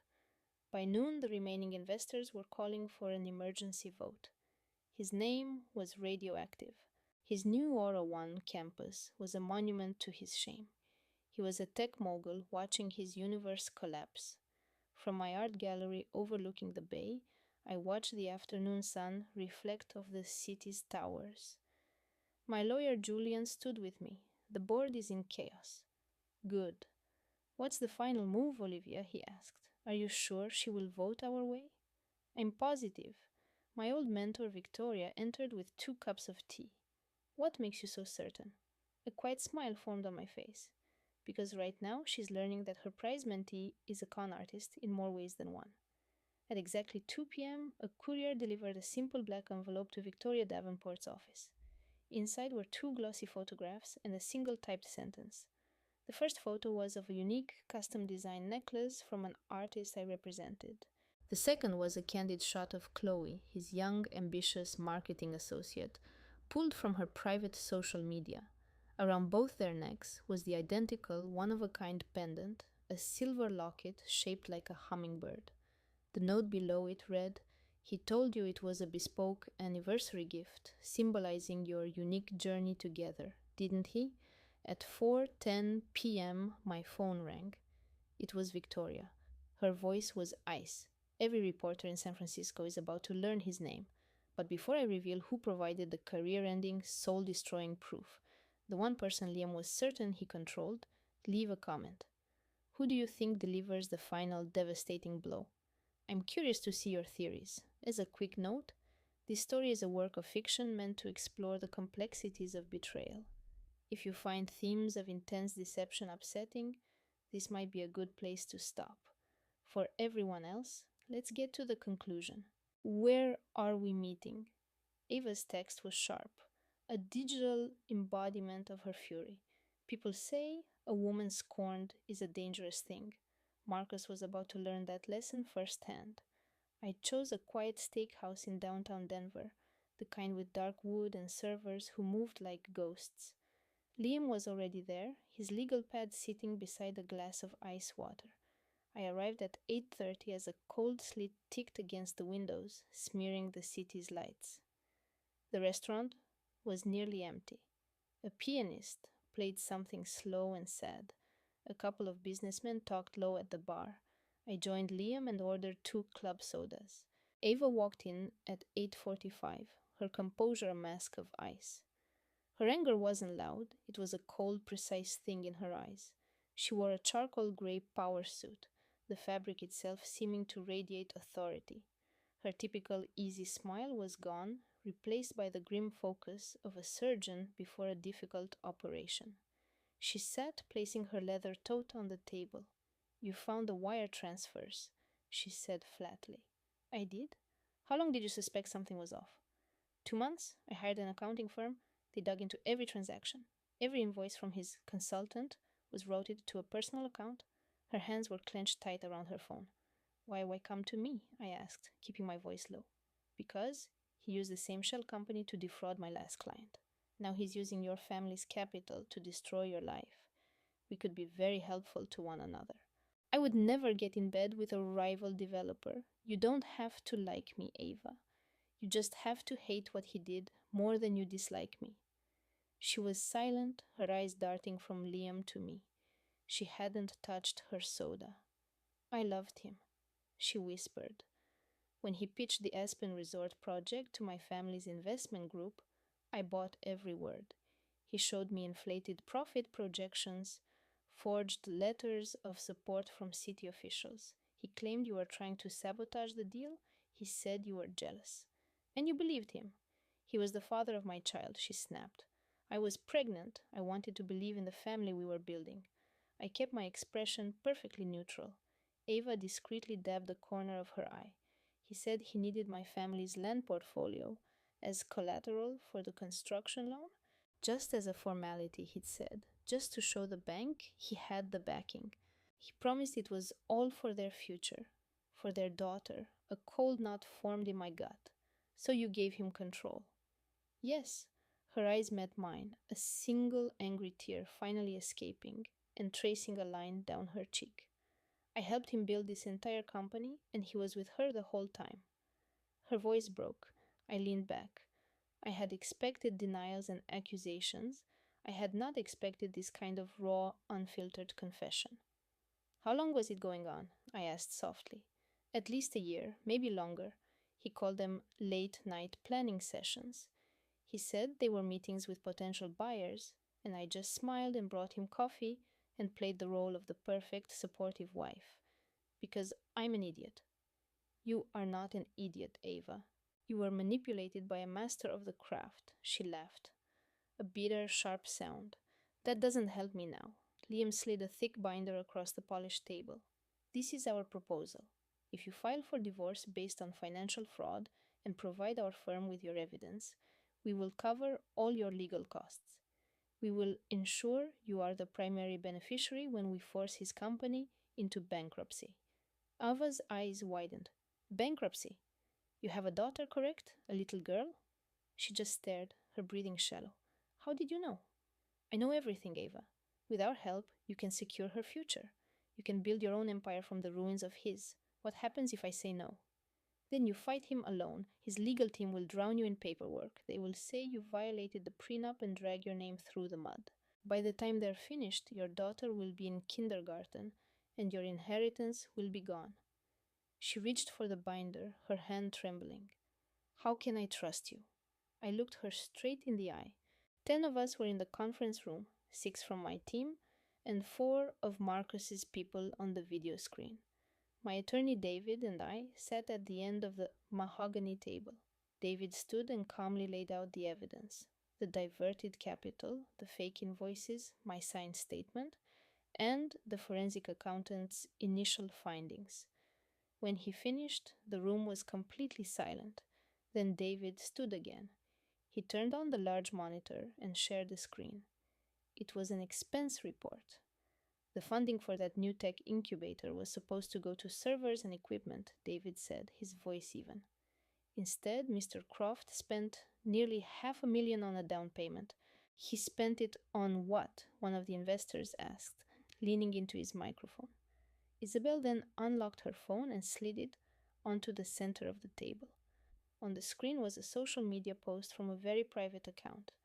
It was a picture of Marcus's assistant, Chloe, showing off a diamond necklace. The caption read, "He knows the way to my heart." That necklace was a custom design, Isabel said, her voice like ice. I know the jeweler, and I know it was picked up 2 weeks ago, on the same day Marcus claimed to be at a tech conference in Austin. The payment was made from a shell account he opened last month. The atmosphere in the room turned toxic. His own uncle, a major backer, swore under his breath. His father's face went rigid as he asked what in God's name was going on. Marcus just stared at the phone, his face turning the color of ash. My connections in the jewelry district are an asset, Isabel stated coolly, and Marcus's terrible taste just cost him his company. The fallout was instant. His mother on the video call simply disconnected without a word. A motion to bring in the family's senior counsel passed unanimously. A second motion for Marcus to be immediately removed from the building passed 5-1. By 10 that night, I was in my brother's guest room in Evanston, looking at the Chicago skyline. My brother Ethan stood next to me. You really did it. This is only the beginning, I told him. What's that supposed to mean? He asked. That entire family built its fortune by ignoring inconvenient facts. Marcus is just like his father. So what's your play? To tear down the whole house of cards. I'm giving David everything. Marcus thought I was just some trophy wife who wouldn't look too closely. He's about to learn how wrong he was. Later, David's face was on my laptop screen. And you? He asked gently. What's next for Isabel? I'm going to launch my own design firm, find a new studio downtown, a clean slate. By the following afternoon, the story was all over the business news sites. Every major publication had the headline: Isabel Vance, celebrated interior designer, files for divorce. Real estate mogul Marcus Croft is under investigation for investor fraud. My phone had vibrated more than 200 times before I turned it off. I sat in my brother's apartment, watching the fog drift in from the lake, hiding the city. The view was familiar, but I wasn't the same woman who used to see her future in it. Ethan handed me a cup of tea. So, what's the first move? A small smile played on my lips. Tomorrow, I'm taking back my building. He raised an eyebrow. The one on the river? It's mine. It always has been. It was a premarital asset, a property I bought with the proceeds from my first big project, years before I met Marcus Croft. His parents have been using the penthouse as their city apartment to help during my pregnancy. It seems they forgot whose name is on the deed. I took a sip of tea. I hadn't forgotten anything. At 3 in the afternoon, on a windy Wednesday, two moving vans and a police car parked on the street below. I stepped out of a black SUV wearing a tailored cream pantsuit, with David beside me holding a court stamped eviction notice. I had played this moment over in my head 100 times. The building was a restored brick warehouse with sweeping views of the river. The movers were already at the freight elevator. An officer stood at the main entrance with a clipboard. A few people from the neighboring offices were watching from their windows, their phones out. Harrison and Catherine Thorne hadn't budged. A few designer suitcases sat by the door, a weak charade. Catherine stood beside them, arms folded. Harrison was right behind her, his face a tight mask of anger. Lara wasn't present. She was already facing a lawsuit. No one had informed Marcus's sister yet. Or maybe Olivia was smart enough to stay away. The heavy door swung open. I walked in, my lawyer Liam following. We crossed the polished marble foyer. Officer Chen gave a firm nod. Mrs. Thorne. Officer? He announced the eviction notice clearly. By court order, Harrison and Catherine Thorne are to vacate this residence immediately. You can only take your personal items. All other assets, art and decor, acquired with funds from Thorne Development or part of the audit must stay. Catherine was the first to crumble. The designer purse she held fell from her hand, hitting the foyer floor with a muted thud. She hurried toward me, her manicured fingers reaching. Isabella, please. This is our home. Consider the baby. What will our friends think?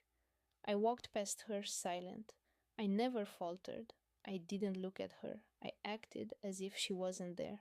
Catherine stumbled back into a sculpture, her composure shattering. Harrison, her husband, tried to take charge. He adjusted his tie. You should think about the consequences of this little stunt, he warned, his voice low. The media, the company's value, our family's name. I finally stopped and faced him, my expression glacial. The tabloids are already feasting. I don't care about the stock. And as for the family name, I let a small, cold smile form. Your son torched that on his own. The color drained from Harrison's face. Olivia's car arrived at the curb 10 minutes later. She exited the town car with quiet dignity, her face neutral. She entered the penthouse and Pam got a hand on her mother's arm. Mother, she said gently, she's in pain. Let's give her some room.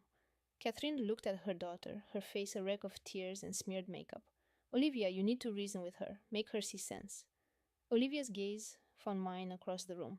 We held it for a bit. I saw no pity there, but something else. A silent, mutual understanding. She addressed her mother again. I'll try. She moved toward me, speaking loud enough for her parents to hear. Izzy, this is also over the top. They are still family. Her expression, however, said something else entirely. It yelled, "Don't you dare back down." Harrison gripped his daughter's arm. "Tell her, Olivia. Tell her she's being irrational." Olivia looked at him, then her eyes swept over the penthouse, at the expensive art and furnishings bought with deceit. She met her father's gaze. "You allowed this, Dad," she said, her voice even but sharp. "You backed him during the deposition.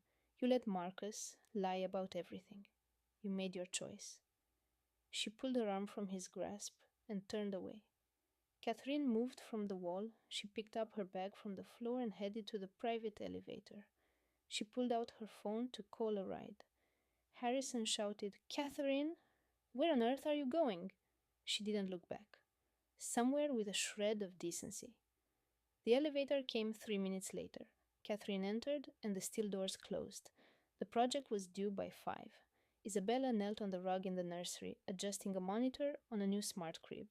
She needed the imported wallpaper Marcus was supposed to have picked up. Annoyed, she grabbed his laptop from the desk, thinking he might have an order confirmation saved.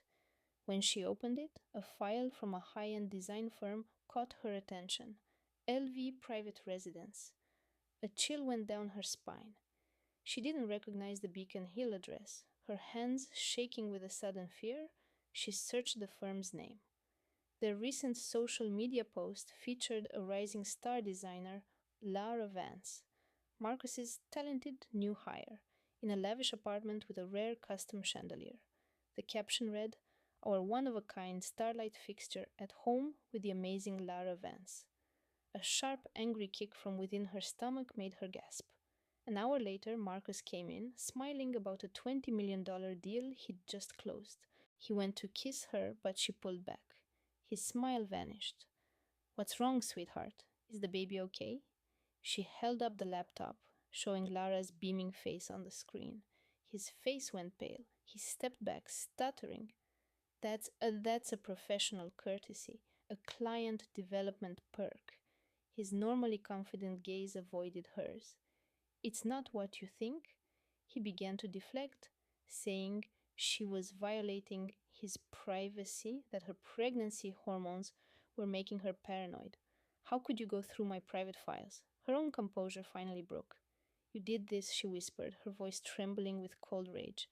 She went into their master bedroom, grabbing a large suitcase from the walk-in closet. He followed, his tone suddenly pleading. "Isabella, please, this level of stress is bad for the baby." He swore he loved her, that Lara meant nothing to him. She was just a brilliant designer. He couldn't afford to lose her to another firm. It was just smart business. Isabella didn't bother replying. By 6:30, her bag was packed. Marcus stood in the bedroom doorway, blocking her exit. He pleaded with her not to go, not to ruin their life over one foolish, meaningless gesture. She pushed by him and locked the door to the freshly painted nursery. The smell of a new beginning was a cruel irony. On the other side, Marcus's pleading became angry banging. Her phone buzzed. It was Liam. "Are you all right?" Isabella couldn't speak. Liam's voice became firm. "I am on my way. Do not, for any reason, leave that apartment. He is the one who is leaving." Liam, her oldest friend and Boston's most relentless family law attorney, was taking over. The battle had just begun. Isabella stood alone in the nursery, looking at the wall of their wedding pictures, photos from Nantucket, laughing on a boat, the two of them appearing so secure, so perfect. She lifted the largest frame, a photo from their first anniversary, and set it face down on the carpet. Through the large window, she saw the lights of Boston begin to glow. She saw her husband give up and slump onto the living room couch. She saw him wake up later and mechanically start the coffee maker. A single angry tear fell down her cheek. She wiped it away fiercely. "So this is how it feels," she said to the quiet, beautiful room. The next morning, a text from Liam lit up her phone. "He's been served." Weeks ago, that phrase would have destroyed her. Now it was just the opening move. The initial hearing was set for 2 weeks, Thorne versus Thorne, in the Suffolk County Court. 6 weeks to demolish 3 years of a carefully crafted lie. She made it a ritual to have breakfast at their dining table each morning, right where he would have to look at her. The affair had cost her a partner. This betrayal was set to bring down a whole empire built on brick and mortar. The mediation took place at Finch, Gable, and Associates, a firm occupying the whole 50th floor of a skyscraper overlooking Boston Harbor. Beyond the windows, the city was indifferent. This was a place where fortunes were dismantled. The silence was thick with tension. Teams of lawyers and accountants lined the room. Next to me was Liam, my best friend, now my legal warrior, his calm a solid wall. Across the long table, Marcus's lawyer, Harrison Finch, sat with predatory stillness. 61, with silver hair and a fearsome reputation for leaving spouses with nothing. He wrote our prenuptial agreement. Now he was here to protect Marcus Thorne, my husband, and his massive real estate fortune. My lawyer, Liam, stood up. She was the very woman who'd stood beside me at my wedding just 3 years prior. The one who assured me the prenup was a simple formality for a man of his stature. The irony tasted like acid. At the far end of the conference table, Ethan's chiseled face was a mask of outrage. His counsel was infamous for his brutal tactics, but my lawyer, Miss Davies, had him on the back foot, a tension that filled the sterile room. Our first week was spent navigating a digital fortress. It took 3 entire days simply to access the encryption keys for his main servers. I examined every single transfer: an upstart fintech firm, a web of crypto wallets, an offshore data haven, and a collection of exclusive digital assets. The opposition claimed every item was protected by the prenup's intellectual property clause. The arbitrator disagreed. On the fourth day, Miss Davies gave her opening. This wasn't a divorce, it was a calculated heist disguised as a marriage, her voice resonating in the hushed space. Ethan Sterling didn't just cheat on his wife. He methodically diverted marital funds through encrypted channels, committed fraud to bankroll his affair, and duped his pregnant wife into thinking they were securing their future, all while plotting to use a sham document to shield his crimes. She displayed 2 transaction histories on the large monitor: our joint investment fund and the books of a shadow company, displaying identical crypto movements. There are 3 partners in this marriage, she finished. This wasn't impulsive, this was predatory, and the man at that table engineered the entire scheme. Mr. Hayes, for the defense, rose to his feet. This is a simple case of a woman scorned, using her pregnancy to secure a larger settlement. He motioned towards me. Private indiscretions are a personal tragedy, not a financial crime. Olivia Sterling enjoyed the perks of this union for 3 years. She is overwrought, she is volatile, and she's leveraging her powerful family to ruin her husband's life. All the lawyers swiveled to look at me. I met their stares, my expression a carefully blank slate. Ethan's former personal assistant was called to testify on the Monday morning of week 2. Miss Davies had her recall the morning of September 10th, 2025. The assistant, a nervous young woman, wrung her hands. Mr. Sterling arrived at the office before dawn, about 6 in the morning. He had me arrange an urgent flight to Zurich, first class. He specified that Miss Vance had to be on the same flight, in a connecting suite. I needed a project code for the expense report. He said, "Bill it to Odyssey, no questions." What followed? I made the arrangements as he directed. Miss Vance was checked into his hotel suite by 8 that night. What he failed to mention was that I had already arranged a surprise anniversary ticket for his wife for that exact weekend, a trip he forced me to cancel that same morning. He ordered me to fabricate a reason if she asked, but the e-confirmation was already sent. The cross-examination was savage. Mr. Hayes attempted to portray the assistant as a bitter ex-employee seeking revenge. She sat perfectly still. "I should have spoken up 2 years ago," she said, her tone firming with conviction. "But Mr. Sterling threatened my career in the fintech industry. I have bills to pay. I was scared. That doesn't make my testimony false. It just makes me human." Our gazes locked as she passed my table. I gave a slight, almost imperceptible nod. She offered one in return. A cybersecurity analyst took the stand that Tuesday. He admitted to everything. the $120,000 trading algorithm for her new firm, the five secret transfers, the altered server records. Miss Davies projected the blockchain data onto the screen. Five separate deposits: March 3rd, April 17th, and May 21st. Mr. Sterling claimed it was initial funding for a new venture, the analyst testified. He assured me that Mrs. Sterling was a silent partner who approved the project. I took him at his word. Mr. Hayes was immediately on his feet. "You're testifying here today for a grant of full immunity, is that not correct?" "Yes." "Then please explain to the court, why should we believe a single thing you say?" The analyst looked straight at the arbitrator. "Because the blockchain doesn't lie. The data is the truth." By Friday of the second week, the prosecution called Professor Marcus Thorne, a cyber forensics specialist from Stanford. At 63, with piercing eyes and a career spanning 30 years, he was the top expert in his field. And he was ours. Professor Thorne guided the arbitrator through my own initial funding for the company. Mrs. Sterling's work provided a K-17 initial framework. This portfolio's architecture is flawless. It's genuinely innovative. He then brought up Ethan's modified investment records. Mr. Sterling redirected those exact assets into a ring-fenced shell corporation. That action represents a 41% devaluation of their shared marital portfolio. Any first-year business student would identify that as blatantly illegal. He then ran a 3D rendering of the digital asset trail. The legal teams leaned forward, engrossed. The main investment fund was methodically bled dry. The anonymous crypto account ballooned. Their family trust had been compromised. $5 million vanished because Mr. Sterling prioritized his affair over his own family, Professor Thorne concluded. The defense presented their expert, but he was brash, unprepared, and his theories crumbled under Miss Davies' questioning. The arbitrator was clearly not impressed. On the Friday afternoon of week 3, my parents testified. My mother, elegant and calm at 68, was first. She wore a modest navy suit. Her hand trembled slightly as she rested it on the witness stand. My daughter Olivia was shattered by his betrayal, she stated, her voice trembling. Our first grandchild is expected in 4 weeks. This baby will now come into a fractured home because of his avarice. She asks me why Daddy is always so angry now. I show her old photos of them, happy, but that man is gone.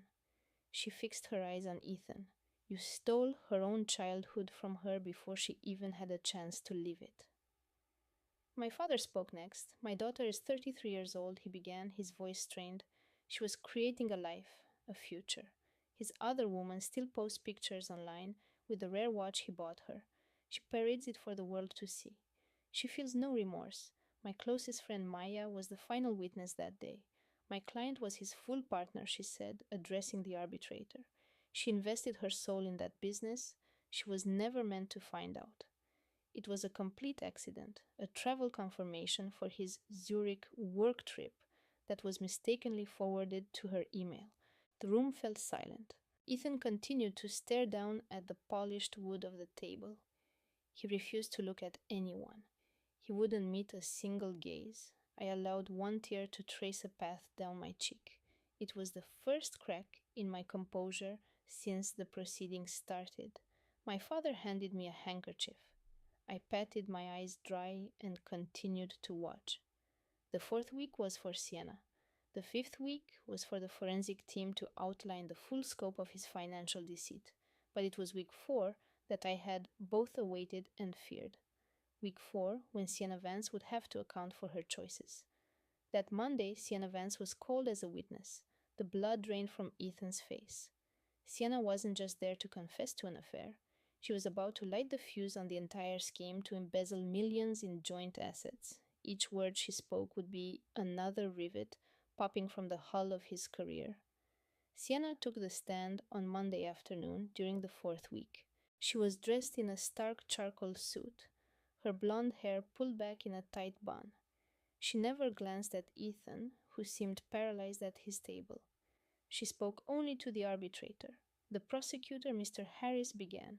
Miss Vance, could you outline your contributions to the success of Sterling Capital? Sienna's voice was clear and direct. I was the chief strategy officer who assisted my CEO in building a $62.5 million European finance division. I secured the foundational clients, I developed our global brand, and I enabled him to hide a 2 year affair. Harris then filled the screens with internal company emails and messages, a mountain of them.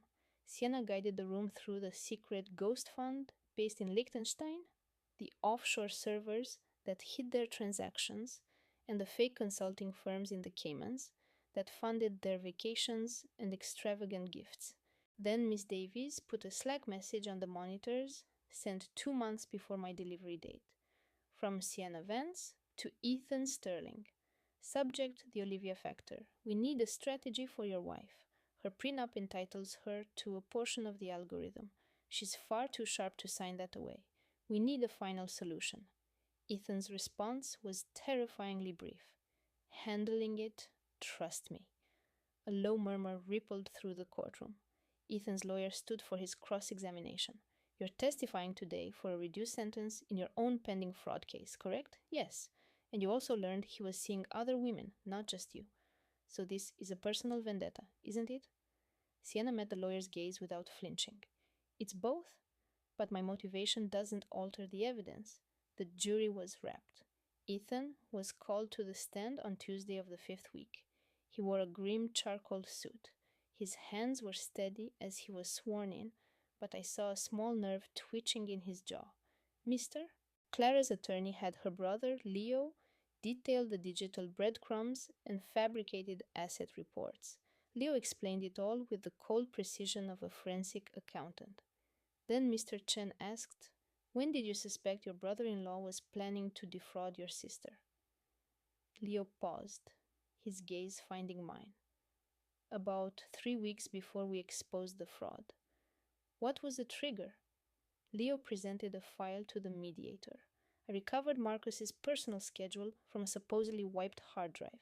He'd booked a consult with a wealth hiding specialist for 10 a.m. on September 12th, 2025. Mr. Chen let the silence hang. And the significance of that date. Leo's eyes were full of fury. At 9:45 that morning, Marcus texted Clara a picture of baby shoes, confirming he'd meet her at Northwestern for their 3D ultrasound at 11. The conference room felt airless. Mr. Hayes, Mr. Chen said, his tone sharp, are you asserting that Marcus Thorne allowed his pregnant wife to believe he was celebrating their unborn child, while he was actively meeting with a firm to hide their assets from them both? Leo's voice was tight with rage. Yes. His strategy was to claim pregnancy hormones made her irrational. Failing that, he'd paint her as a greedy opportunist. The entire ballroom of the Art Institute went quiet. My brother Leo signaled the event's MC to pause. He then pointed to the large screen behind the auction stage. A spreadsheet appeared. It was a hidden ledger detailing offshore accounts under the name Isabel. She's asking questions. Keep your head down. Isabel's response was there too. Relax, handsome. She's too busy picking out cribs to realize you're building me a love nest. Marcus's lawyer shot up from his seat. This is a private financial matter. This is slander. Overruled, the event's host, a retired appellate court judge, stated firmly, the speaker may continue. I sat there, a statue at our sponsored table. I couldn't feel my fingers, my lungs wouldn't work, my husband was laughing at me, his own mother put a hand on my arm, but I was shaking too hard to notice. Marcus had just been on that stage accepting a philanthropy award. It was a bold move. His entire team had advised against any public appearances, but Marcus was defined by his arrogance. His attorney had prepared him for a few softball questions. Are you and your wife having issues? All marriages do. We are working through them. Is your family important to you? They are my entire world. This baby is everything to me. Leo rose during the charity's Q&A session. His voice was calm, but it sliced through the polite chatter of the ballroom. Mr. Thorne, can you explain this foundation expense? A wire transfer to a Cayman art fund. Marcus stiffened. That could be a new artist we're sponsoring. An investment. It was sent the weekend of your 5th wedding anniversary. I don't handle the books directly. You don't handle remembering where you were when your wife was at home alone? I was traveling for work, but you personally authorized the down payment on a condominium. Marcus's face turned a blotchy red. She was a security threat to my clients. That family heirloom painting should have been in a vault. My family acquired that masterpiece. I had a right to leverage that asset. The entire room went utterly still. Marcus's mentor, a senior partner at the firm, dropped his head into his hands. Marcus seemed to realize what he had just admitted. He tried to walk it back, as a temporary loan for the firm, but the confession was out. The verdict was passed in 100 silent glances. Leo just gave a single sharp nod.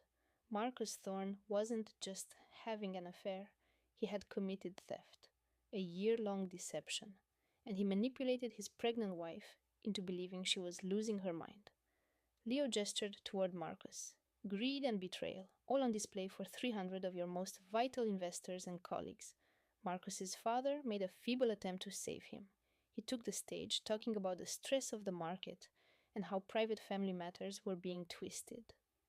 The audience remained stone faced. The jury of his peers had already reached their verdict. I watched the whole thing burn down from my table near the front. My best friend held my hand. No press release could spin what everyone in that room had just witnessed. I want him out, I said, my voice quiet but firm. I want him erased from this firm. My brother Leo gave a decisive nod. He already is. By Monday morning, the story was on Cranes and Bloomberg. Key investors were already pulling their capital from the fund. Marcus sat across the massive boardroom table, his expression a mixture of shock and fury. The senior partner called his private number. We defended you during the SEC inquiry, Marcus. We cannot defend you on this. Has the partnership voted? Marcus asked, his voice cracking. The partner sighed. We have. There was a long pause. You need to resign. Marcus stood up, his face ashen. His hands were shaking. First, for breach of fiduciary duty. The vote, unanimous for removal. Second, for the misappropriation of marital assets tied to the fund. The vote, unanimous. Third, a blatant violation of his good character clause. The vote, unanimous. Fourth, conspiracy to commit fraud against the primary shareholder. The vote, unanimous. The air in the boardroom was thick with tension. His rivals on the board did little to hide their satisfaction. The press was a smudge of bodies against the frosted glass of the conference room doors. Marcus sank back into his chair, covering his face with his hands. I closed my eyes as one tear finally escaped, tracing a hot path down my cheek. My brother squeezed my hand. It's done. The senior partner tapped his pen on the table. The transfer of Mr. Thorne's accounts will be effective immediately, finalized by January 22nd. Mr. Thorne will be escorted from the premises. 2 security guards entered, put a tag on his briefcase, and walked him out of the company he helped build. He never looked at me once. I stepped out into the brutal Chicago wind that howled down LaSalle Street. Leo was right beside me. The reporters descended instantly, shouting my name. Leo created a shield around me, and through the flashing cameras, I saw them.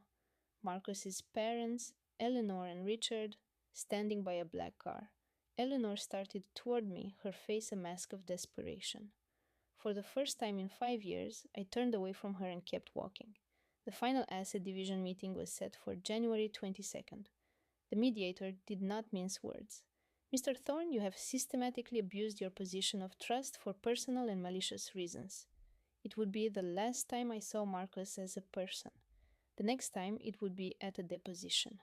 The boardroom was tense one last time on that frigid January day. The city was locked in a deep freeze. The holidays had been a hollow echo. The festive lights along Michigan Avenue felt like a personal insult. There was no joy in our Lincoln Park mansion. I arrived with Leo and my lawyer, David Chen. We took the seats at the head of the conference table, the same seats I'd always taken for the annual fund review. His parents stood near the entrance, separated from me by a wall of attorneys and their son's deceit. They were living in their own social quarantine. Marcus was escorted in by the only lawyer he had left. He wore an expensive suit that now hung on his diminished frame. His hands were buried in his pockets, his face was sallow, his eyes were vacant, and his shoulders were bowed. He was a ghost of the man I married, a giant hollowed out from within. He would not meet my eyes. The senior partner walked in. We all rose. Clara, please, you have to eat something. The silence in our house was a physical weight, punctuated by the distant wail of a siren far below. Ethan finally met my gaze, his eyes begging for something he'd already lost. Our life was on the negotiation table. I spoke first, standing before the skyline view of Chicago, a hand on my growing belly. I wore a simple cream colored dress. The power couple facade we'd perfected was dissolving in this cold, sterile room. Our entire decade together was meaningless to you, I stated, my voice steady. I had practiced these words, but our daughter will learn that integrity matters, that men who trade their family for a moment of weakness face the fallout. I was your partner in everything. I deserved your fidelity. Our child deserved a father. The last flicker of love for him extinguished then. Just weeks ago, I sat in our penthouse feeling like the luckiest woman in Chicago, a co creator of a perfect life. Now I was here to detonate it. It was Ethan's turn. He stood there, a tall monument to false charm, his expensive suit immaculate, hands open in a useless plea. Isla, it was a mistake, he murmured, his voice thick with fake regret. It meant nothing. She was just a distraction. A distraction. The word was a slap in the face, a trivial term for the wreckage he'd caused. She has a name, Ethan. My eyes locked with his. You risked our firm, our legacy, our family for a distraction. I hope losing everything finally teaches you the value of what you threw away. She was in her late 20s, an associate at a rival developer, her ambition a sharp blade, Serafina Vance. I'd seen her name on a hotel confirmation. My husband didn't just sleep with her, he chose her. He chose himself. He became a stranger to me in that moment. But you, I said, a trembling finger aimed at him, you didn't just break a vow. You sabotaged the company we bled for, the family we were creating, the future I invested my entire soul in. That is what I will never forgive. I sat down. The only sound was my own harsh breathing. Ethan just stared. Isla, you have every right to feel this way. I rose again, my legs shaky. I walked towards the hallway leading to what was our bedroom. I didn't need a script. For 3 straight days, this speech had echoed in my mind. A year of designing our dream home, a year of choosing names for our baby, a year of realizing my identity had been consumed by his. Ethan didn't just take my trust, I said. He stole far more. He stole my faith in my own judgment, my sense of safety in our own company. He tried to convince me I was being paranoid. When I showed him the proof, he blamed my anxiety on the pregnancy. I looked at Ethan. He was staring at the floorboards. His tailored suit suddenly looked cheap. For months, all I wanted was to make you hurt. I wanted you to feel what I felt. But not anymore. I just want this over. I want you to live every day knowing you are the sole architect of your own ruin. I needed him to know that every lie, every secret meeting, every stolen design concept, every betrayal led him right here. I took a slow breath, letting him see that I had not only endured but was already rebuilding, that he had failed to shatter me. I returned to my chair. Ethan avoided my eyes, but I saw his hands. They were trembling. My father, the firm's chairman, opened the last file.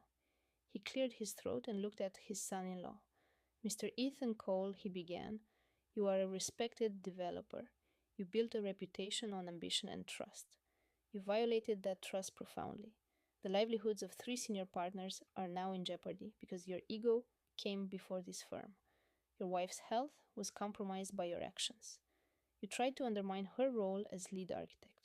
You diverted over $800,000 of company assets to fund a double life. You lied to our investors. You have shown no genuine remorse. He paused. The entire room held its breath. This family sentences you to financial and professional exile.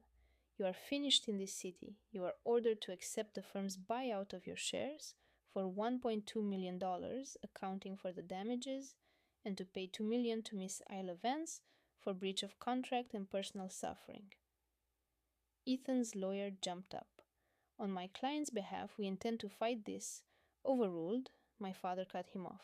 Security can show you out. Two men in dark suits moved to the table. They took Ethan by the arms. He rose slowly, his body stiff. He glanced at my father, then, for the first time all evening, he looked at me. Our eyes met across the room. I gave him nothing. No triumph, no sorrow. I just held his stare until he looked away first. He was led from the room. The heavy wooden doors clicked shut with a quiet finality. The chairman continued. As for Serafina Vance, given her complicity, this board will ensure she is blacklisted from every major development council in the state for the next 5 years. She will not work in this town again. Her name hung in the air. Deborah and Robert Cole, you both face a 2-year censure from all board activities for enabling this deception. You will step down from your positions immediately. My now former in-laws showed no reaction. Deborah was weeping quietly into a handkerchief. Robert stared ahead, his face a stone mask. And you, Mark, a 5-year suspension from the Architects Guild.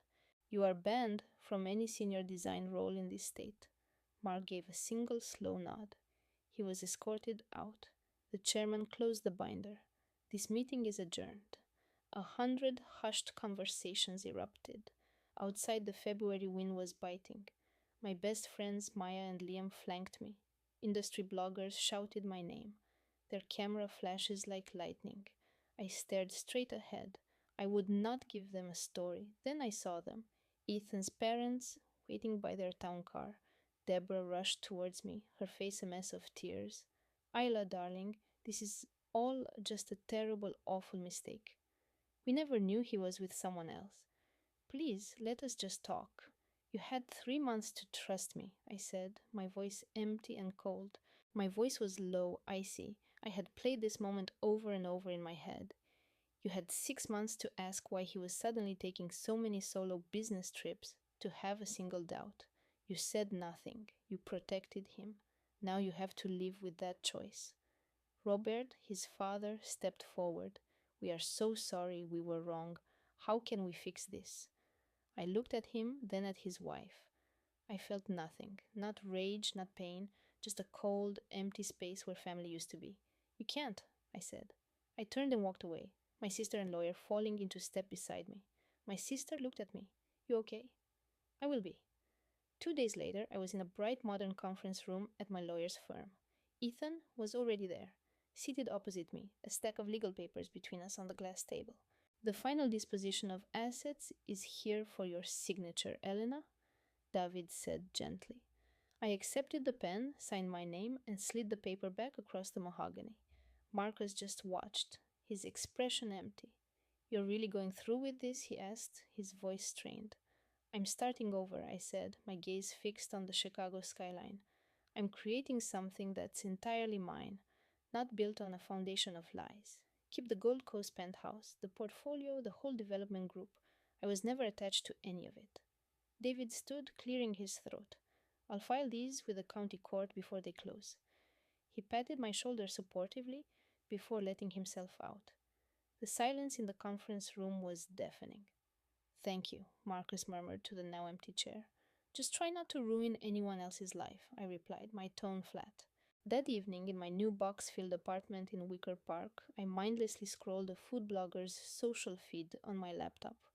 The post was jarring. Chicago real estate baron Marcus Thorne's affair and financial misdeeds come to light.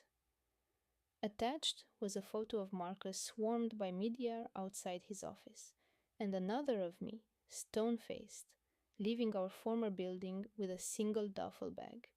I snapped the laptop closed. I sat in the dim light looking at the distant glow of the city. The city I'd tried to make my own now felt alien and cold. The life I had poured my soul into was now just a pile of ashes. It was finished. So why did it feel like the true battle was just beginning? A year later, a message from an unsaved number appeared on my phone. The preview showed just his name, Marcus Thorne. For 3 whole days, I stared at his request to meet. I'd closed the app, only to reopen it an hour later. I phoned my sister Isabella, who insisted I owed him nothing, not even a moment of my day. On the third day, I tapped out a two-word reply. I gave him the address of a small windswept pier on the lakefront. Yes, we would meet in a quiet part of Lincoln Park, a universe away from the charity galas and investor meetings we once frequented. It was plain, anonymous, and very public. A year has passed, and I am not that person anymore. I am recovering, but the scars are now a part of my story. I only consented to see him to draw a firm final line under that chapter. My new restaurant is on the ground floor of a converted factory in the West Loop. A simple bronze plaque on the door reads Vargas. It is intimate, exclusive, and completely mine. I have a staff of 12, and we introduce a new tasting menu each season. On the wall behind the host stand is our first Michelin star. I earned it last month. Isabella sent me a note that said, "Your reign is just starting." David sent a case of vintage champagne, not for a victory, but for a new chapter. My happiness now comes from simple things, like the sharp scent of fresh herbs or watching a new dish come together perfectly. This time it cannot be spoiled by someone else's deceit. The choice to meet Marcus took a week of internal debate. Isabella was adamant. "You don't need his apology." I told her, "I know. This isn't for his closure, it's for mine." A final period on the sentence. I took a cab across the city on a raw, windy November afternoon. November. The circle was complete. The sky was a heavy slate gray, and a biting cold blew in off the lake.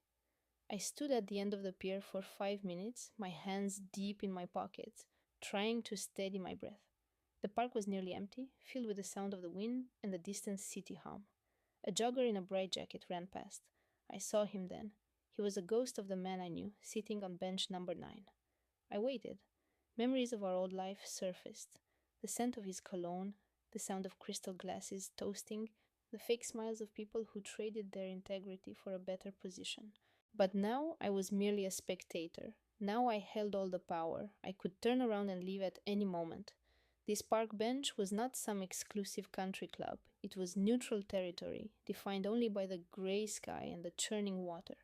2 rows of weathered benches lined the pier, with the city's towering skyline and as a backdrop. I took a spot on bench 9 and held my ground. The wind whipped at his hair as he walked towards me. I almost failed to recognize him. The expensive wool coat he wore was too large, hanging from his diminished frame. He must have lost 30 pounds, his face was gaunt, his shoulders slumped and frail. Strands of grey now laced his temples, a recent addition. His hands trembled as he sat down across from me. He couldn't meet my gaze. "You came." His voice was raspy. "I honestly didn't think you would." "I almost didn't," I responded. The quiet that grew between us was heavy. Marcus swallowed hard.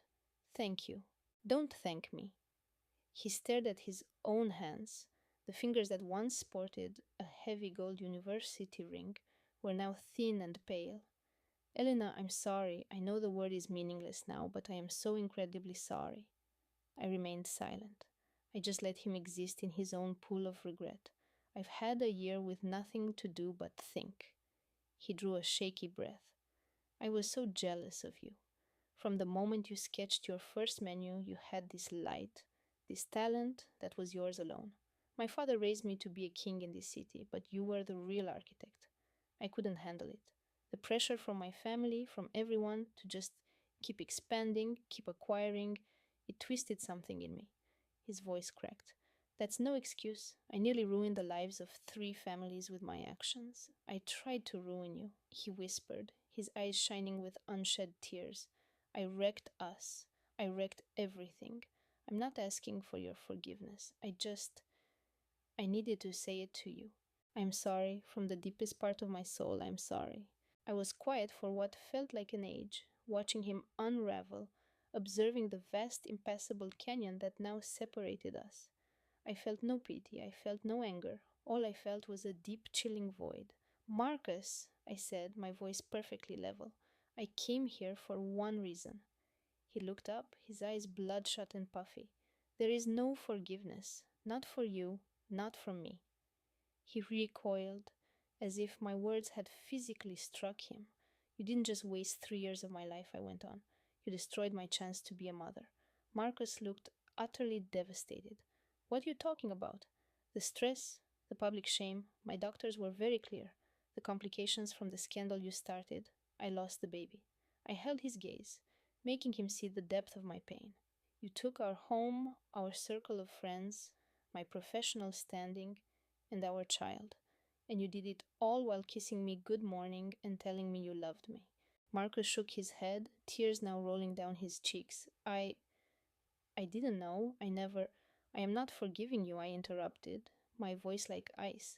Forgiveness is for accidents. You made choices, deliberate, selfish choices. You chose your ego over our vows. You chose your greed over our future.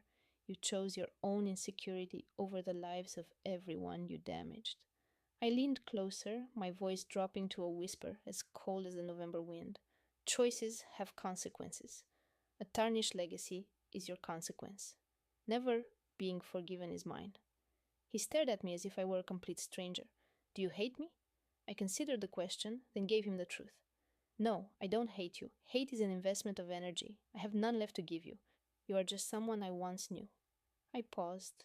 The man I thought I married never really existed. He let out a strangled, broken sob. My parents, they still bring you up on our weekly calls. A cold, mirthless smile touched my lips.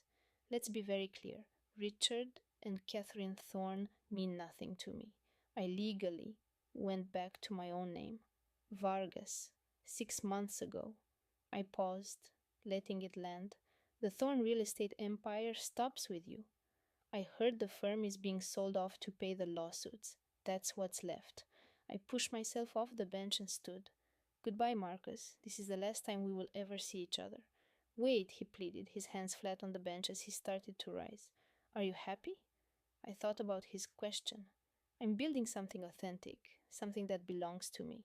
It's based on truth, not deception. So, yes, I'm getting there. He sank back onto the bench, nodding slowly as tears filled his eyes. Good. You deserve that. My sister's voice on the phone later was a warm embrace. I am, I said, and then I ended the call. Marcus leaned his forehead against the cold metal of a lamppost, his frame shaking. I didn't look back as I walked away from the pier. The valet opened my car door. Will you need the car again tonight, Miss Vargas? No, thank you, I said. Driving back towards the West Loop, my phone buzzed. Isabella, how did it go? It was David, my lawyer. It went exactly as planned, I told him. He was silent for a moment. The judge approved the final settlement this morning. It's 3 million. It's one of the largest personal damages awards I've ever seen in a divorce case. I allowed myself a small, tired smile. My life was this now. A small apartment, a few cherished belongings, and a tiny fragile bit of hope. No sprawling penthouse, no suffocating expectations, and no heavy thorn name to bear. I recently saw the email that started it all.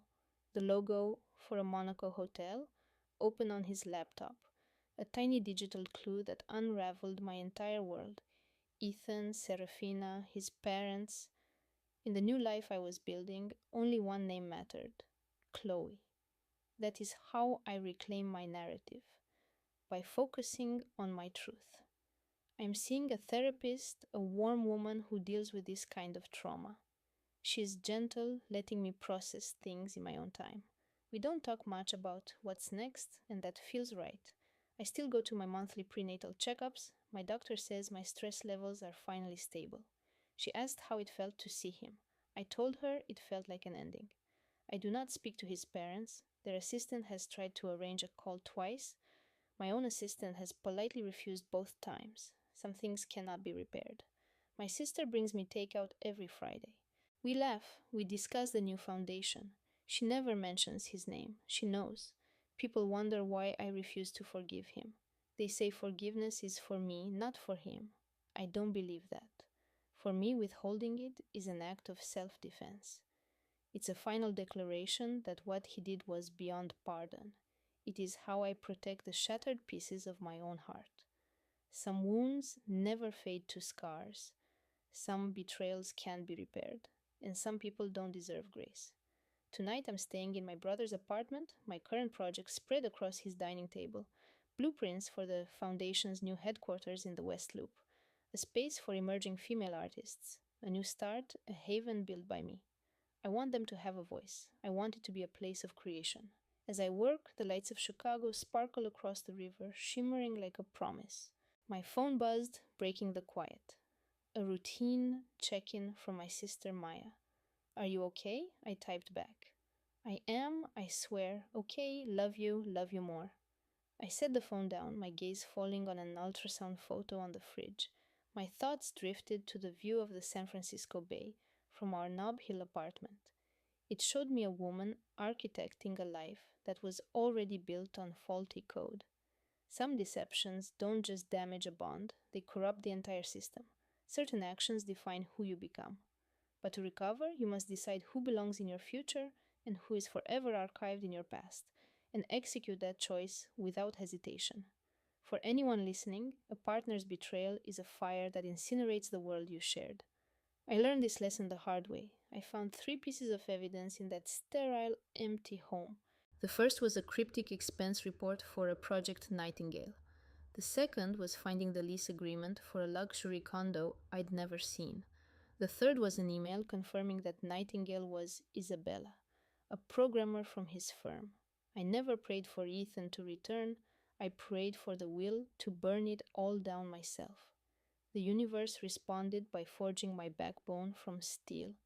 This kind of justice is a brutal, soul crushing process. I reclaimed my life. Ethan is single again. His investors are nervous, and his family lost the heir they desperately wanted. But the cost? The man I loved was never real. Was it worth the wreckage? Without a doubt, my own peace was worth more than our picture perfect life. So I'm telling you this, don't be who I was. Don't wait for a devastating public reveal to trust what you already feel. Don't ignore the small betrayals until you're emotionally bankrupt. Protect your heart. Walk away from anyone who loves their own ambition more than your well being, even if you sleep next to them. Forgiveness is a choice, self respect is a necessity. I spent 3 sleepless nights architecting my exit because my old life was beyond repair. You don't have to experience that kind of collapse. Let my disaster be your guide. Trust the warning signals in your gut. Document every inconsistency, every lie, and never let anyone, your husband included, convince you that your instincts are wrong. This taught me something else.